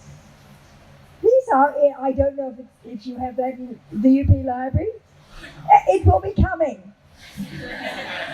Because it's far more, reading the barcode is having a robot put it where it's supposed to be, is far more efficient than humans. Some of these things are much better than humans, because humans get distracted. Oh, surely not you humans. I get distracted all the time. All right? There is also a wonderful IT device in the library at the University of Technology, Sydney. They have that robot putting things in the right places is using RFID, which is what is it actually? It's an identifier. I'm trying to remember what the yeah, thank you. Data frequency. Yeah. So that's how that works. And soon it might be reading your student barcodes to find out where you are. Wouldn't you love that? Why aren't you in the lecture? Well, because you're somewhere else, right? But at UTS, we have a robot, literally a little robot that wanders around, and you can go up to the robot and ask the robot a question, and the robot will answer the question. It's like a robot with a chatbot. Very helpful. Okay.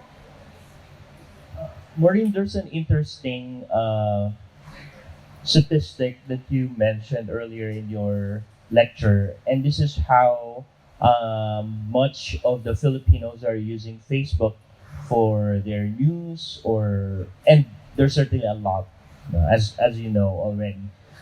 So my question is, a lot of the people here probably know someone, member of their family, like probably their parents or their aunts or uncles who are using Facebook to gather the news, knowingly or unknowingly propagating misinformation, disinformation. How can we talk to them? No, because we know you're very much well aware about the algorithmic embedded in these platforms. But what about these people like our parents or our uncles and aunts who are using these platforms? How can we talk to them and explain that these platforms are doing what they're doing?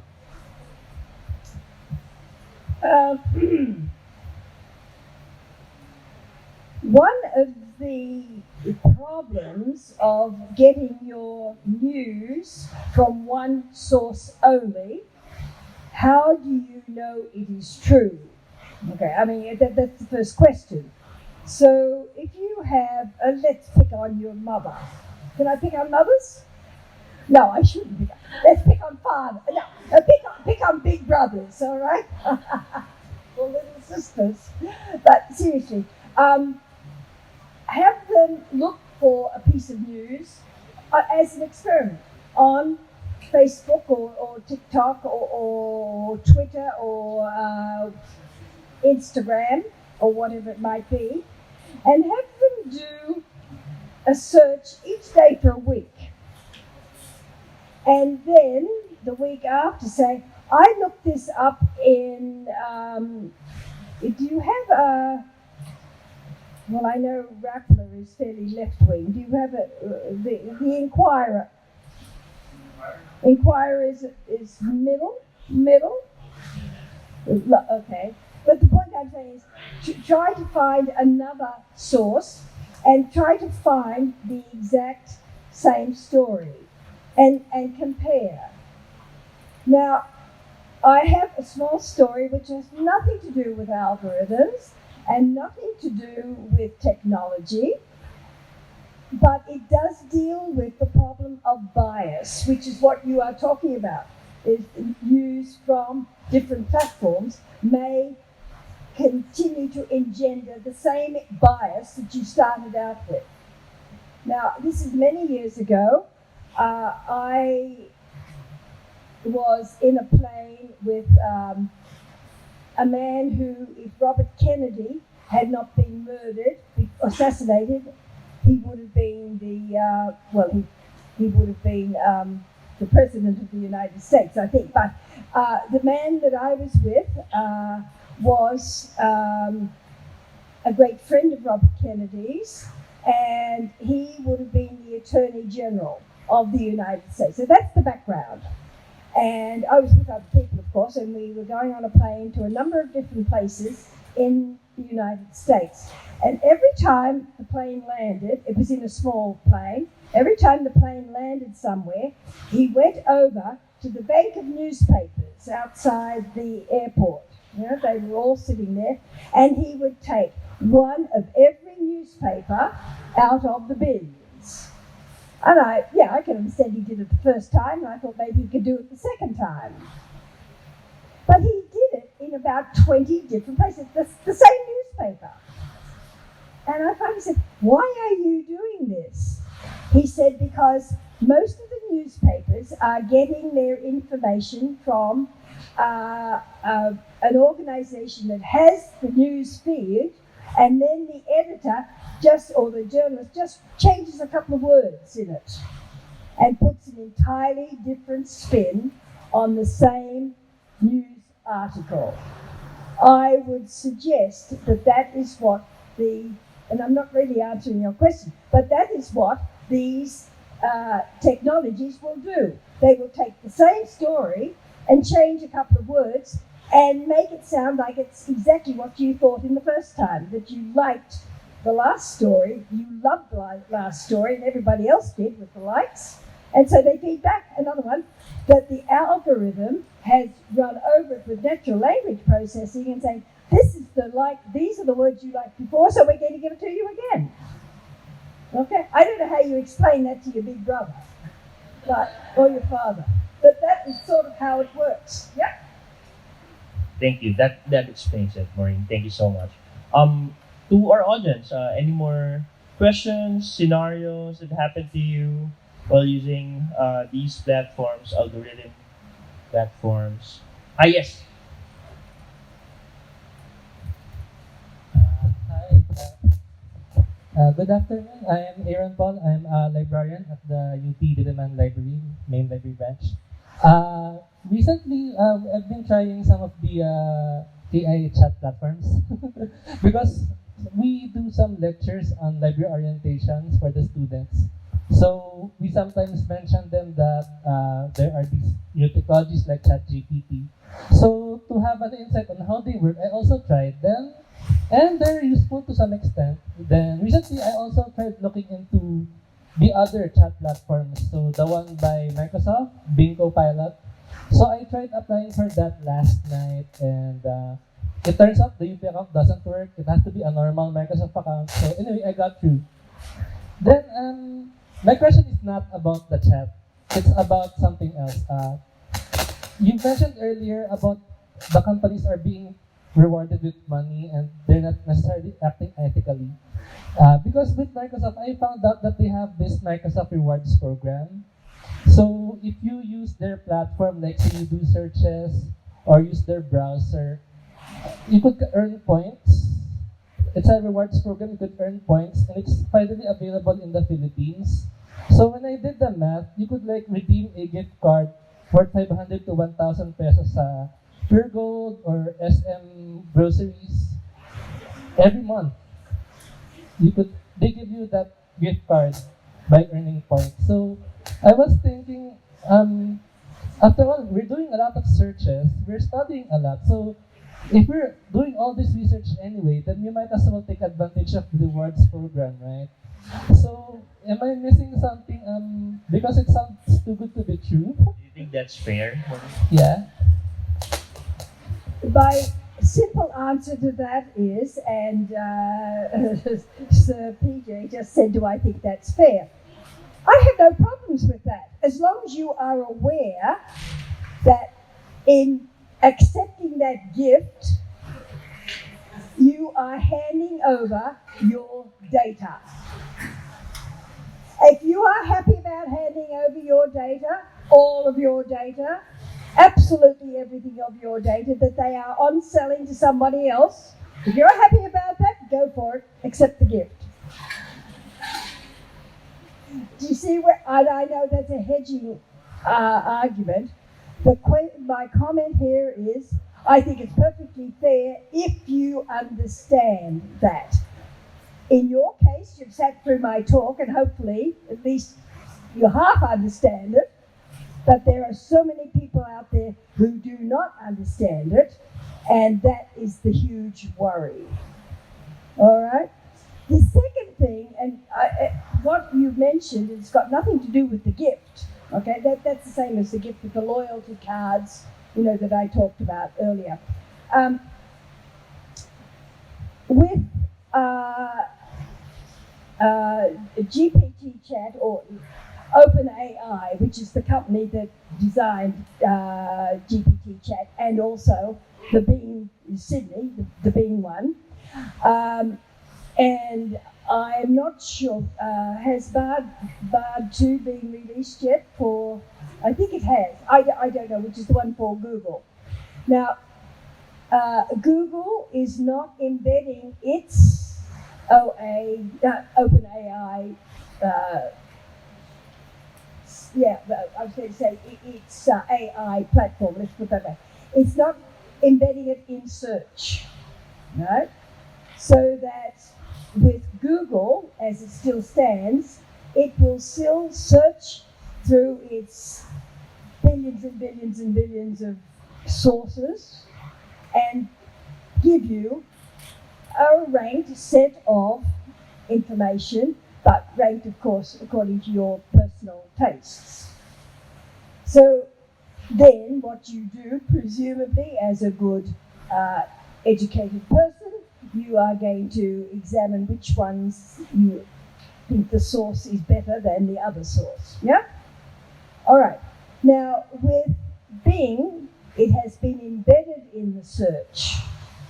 So it does not actually give you a range of documents for you to evaluate critically.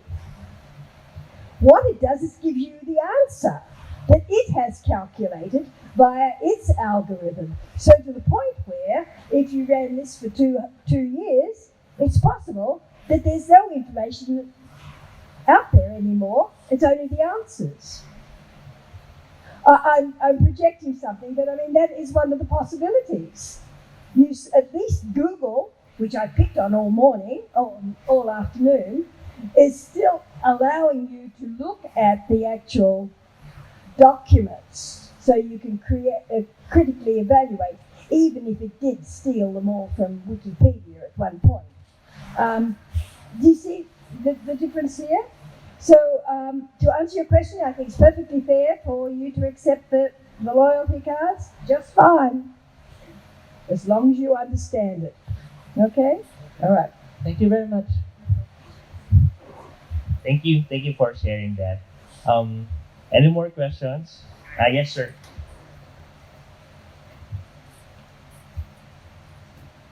Good afternoon, Doc. I'm Nick Catino. I'm a project manager for business system. My question is, are there any tools aside from critical thinking to identify hallucinations in ChatGPT? Are there any other tools aside from critical thinking that we can use to identify hallucinations? Hallucinations. We are planning to incorporate ChatGPT as an API in our business system. It's still a plan. So how do we know it's not how do you call this? Giving gibberish data or information. Uh,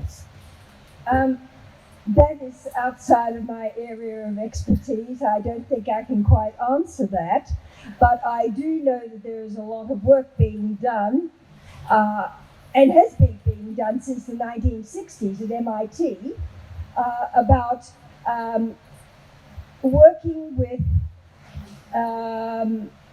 not hallucinations necessarily, but psychological problems, which is not quite the same thing.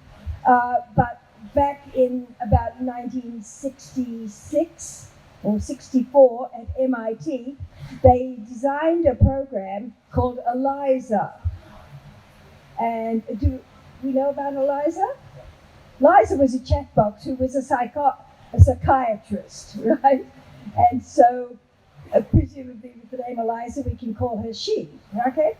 And I remember I couldn't wait to get my hands on a copy of Eliza, where she was like a counselor, a psychiatric counselor.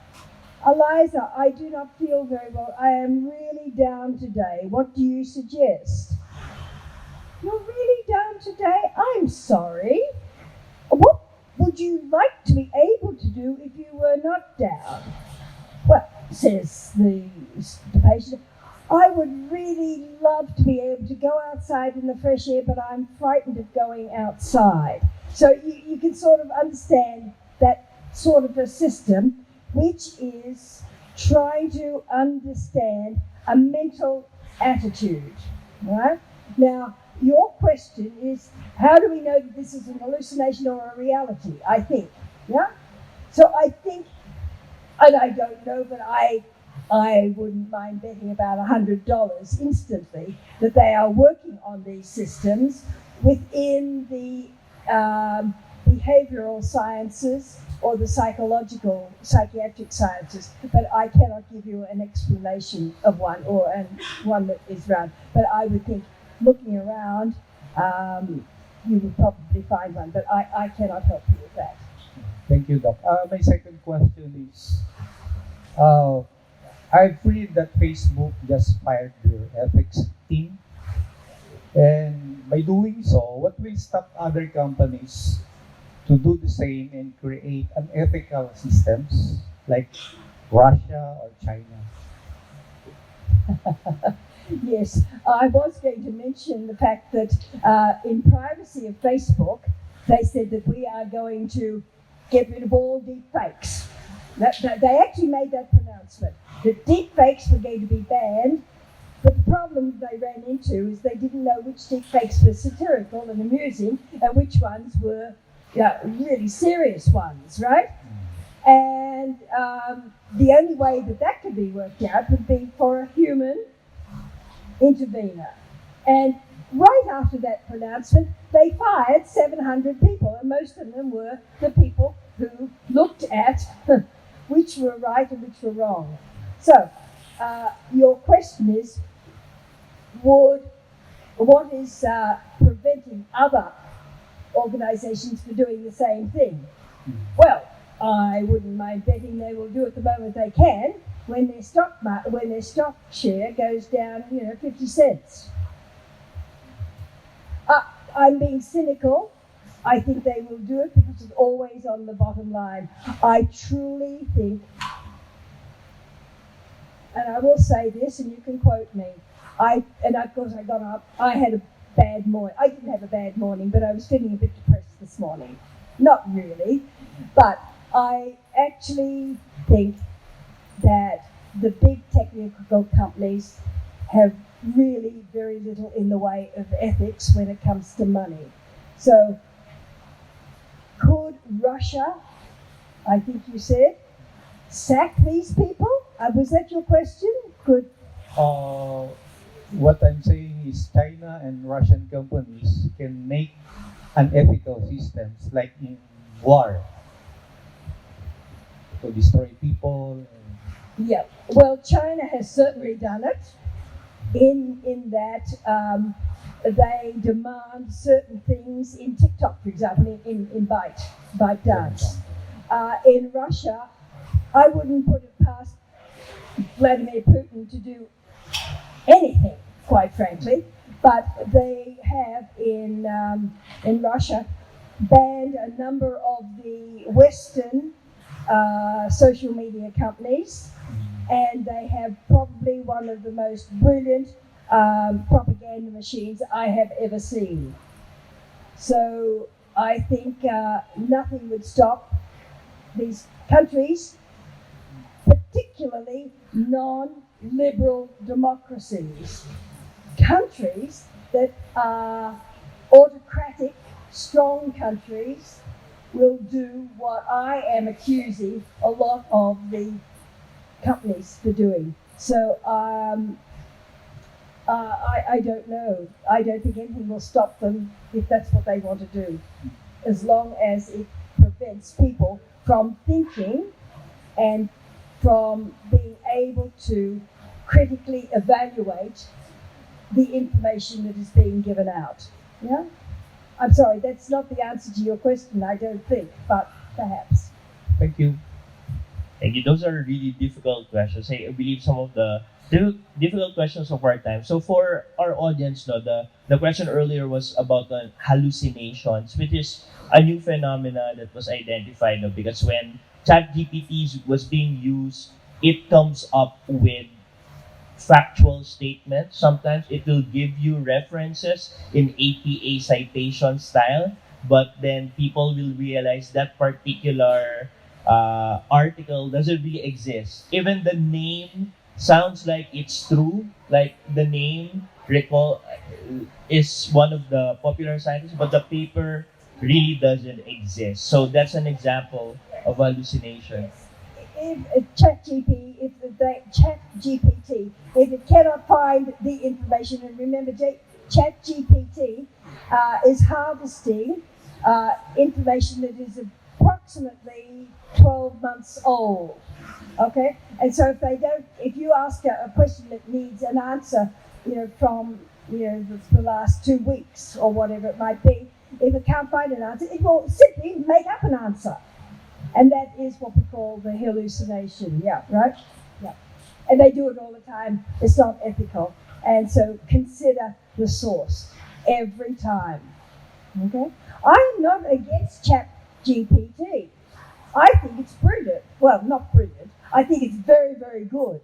And if I were giving an exam or giving a class, I would set everybody down and I would say, for example, the topic for today is XYZ, yeah? I want every one of you to go onto GPT, form your question, and get the answer from ChatGPT. There's no point in banning it, of course, because you just go home and use it. But let's work with it and say, all right, what did you get from ChatGPT? Let's discuss. Where do you think those sources came from? Decide, compare, depending on the words you put in, the different versions that come through ChatGPT, and use that as a learning experience for critically evaluating the answer that you got. I think that is great. Okay? It's a good library instruction activity, right? And we have a lots of librarians over here. Okay. Any more questions or concerns? Yes, attorney. Hi, good afternoon. I'm Angelo from faculty here and at the College of Law. Um, I would like to address the question of hallucination because I also have a data science background, so I know how these, more or less how these things work. To help reduce hallucinations, what could be done is to train your AI on your corpus so that you reduce the noise that comes with training it from where ChatGPT was trained. So you're now focusing on just your corpus. So more or less, you know the quality of the training data set. You could also add human interventions. So ChatGPT was trained using reinforcement learning, meaning it churns out an output, and then the human will say that okay, this is a good response or this is a wrong response. So ChatGPT learns by from that feedback mechanism. So those are a couple of ways that we could help remove hallucinations or reduce hallucinations. Thank you. And that assumes you're in charge of the system that's actually like the chat GPT, right? But the ones that are publicly available, you have no, it's a bit difficult to do that. And assuming you are familiar with the subject, yes. But so Angela, that's, if it is your product in your organization, yes, you have the human intervention. The humans, before, as Harari said, the humans behind the AI that are monitoring the questions, right? Yeah. I would just like to add, thank you. There's this concept of explainability among AI circles. So for so long, we've known of AI as being black boxes. We don't know, as Maureen says, we don't know how it operates. We don't know what's going on behind it. So from among data scientists, we have explainability tools to show how a particular AI model gives its prediction. So by using explainability and transparency tools, then we are able to find out what are the limitations, right? So knowing the limitations of our AI models, then when we will know when to seek additional help or when to be wary of a certain answer. Thank you. And I think that is a plug for everybody who is a student in LIS to take at least one class, one subject in data science. And I have been saying that for a long time, a good 3 or 4 years. And one of the reasons I am here in the Philippines, can I say this? At the school was to help design curriculum.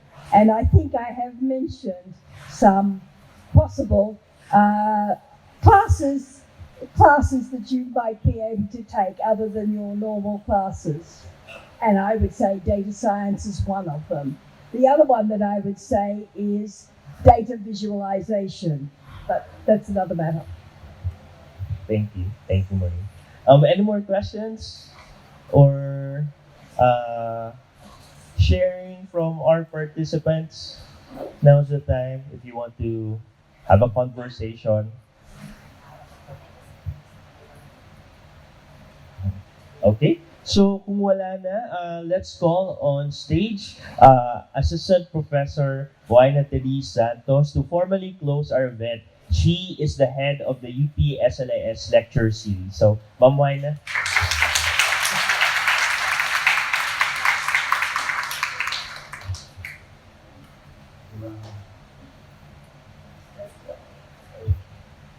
To award the certificate of appreciation and token to our guest lecturer.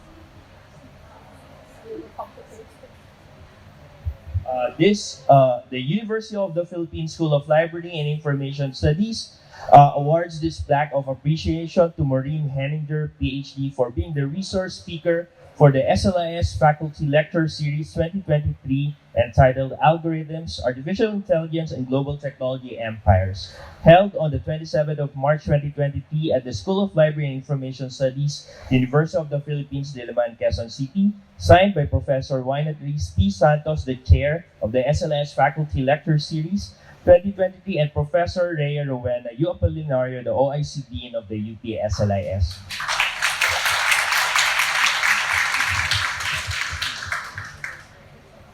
Oh, photo!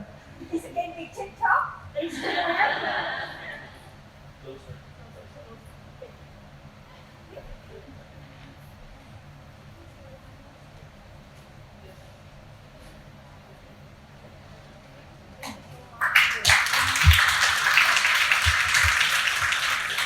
Thank you so much, Maureen. Thank you. Oops. Thank you so much. Thank you so much. Samalat. Salamat. Samalat. And I want to say thank you to everybody who is here. I didn't see anybody fall asleep, which is always one way of judging that you haven't been too boring. I have thoroughly enjoyed it.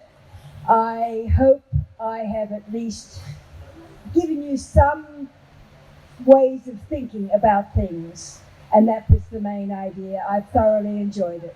Thank you.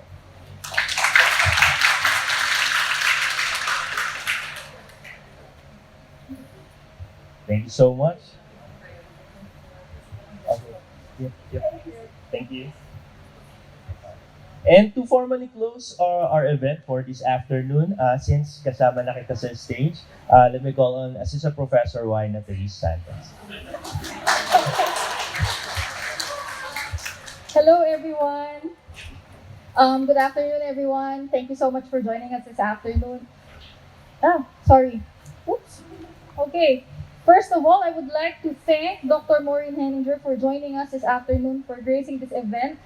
When Maureen and I first talked about the possibility of offering this lecture, I immediately jumped into that opportunity to invite her here because I know that this is a very interesting and very relevant topic given the current information landscape. And I believe that all of you participants who joined us today were here not only because this public lecture is required in some of your subjects, but also of your genuine interest in the topic. So thank you, Maureen, for sharing with us your knowledge, your expertise on algorithms, AI, and global tech empires. Thank you so much. And I would wish to thank as well the faculty and staff of UP SLIS for helping me organize this event. This is the first face-to-face SLIS faculty lecture series, since the onset of the pandemic. So we're doing it again face-to-face, and this is the first time na face-to-face siya ulit. So thank you so much for everyone who made this event possible, for Sir PJ for hosting, for the tech team, Sir Johnny, for the registration team, headed by the SLIS library staff, and with assistance from Professor Isip. Sir Nathan, thank you. Thank you as well to the SLIS admin staff, Ate Shelly, Kuya Jay, and our SLIS angels, sila Kuya Atan. Thank you so much. And, thank you so much. For the students, thank you for joining us, and for our guests, maraming salamat. Sana po, marami kayo natutunan dito sa aming maikling public lecture ngayong hapon na ito, at sana magamit niyo siya pagkatapos itong public lecture. And I know that it is very relevant and very useful in all of your affairs. Thank you so much. Again, we hope to see you in all of our other SLIS activities. Everyone who joined us this afternoon, thank you and have a good day po. Maraming salamat. Thank you so much, Ma'am Wyna. Before we go, there's just a few announcements, especially our guest speaker would like to invite you for an interview. Now that the public lecture is over, it has been closed. Now I'm addressing those professional librarians who are here. I and a colleague in where am I coming from? From New South Wales. We have a very large project on information literacy. And this is a call or an invitation to professional librarians, academic librarians in particular, who might be amenable to or be interested in being interviewed for our research about algorithmic literacy or digital literacy. So if you have an interest in that, please send an email to. Okay, they will send an email out. But it would be an interview via Zoom, obviously, for about 60 minutes. All right, just in case. We thought it might be interesting to have people from other countries. The Maldives is going to be interviewed as well, so I thought the Philippines might be part of that as well. Okay, thank you. Thank you, Maureen, and good luck and congratulations for that huge project. So we'll be sending out emails to everyone. Please expect an email from our registration team. If you put up your email address, you'll be receiving an evaluation link wherein you can answer and evaluate the event for today, and after that you'll receive a certificate. Then we will also include Maureen's email so that if you are interested to sign up for the interview in that research, if you're an academic librarian, please feel free to send her an email. Or if you have further questions about algorithmic literacy, you can reach out to Maureen. So maraming salamat po. Meron pa po tayong donuts over here, so feel free to grab some. Maraming salamat, and that's our event. Thank you for attending.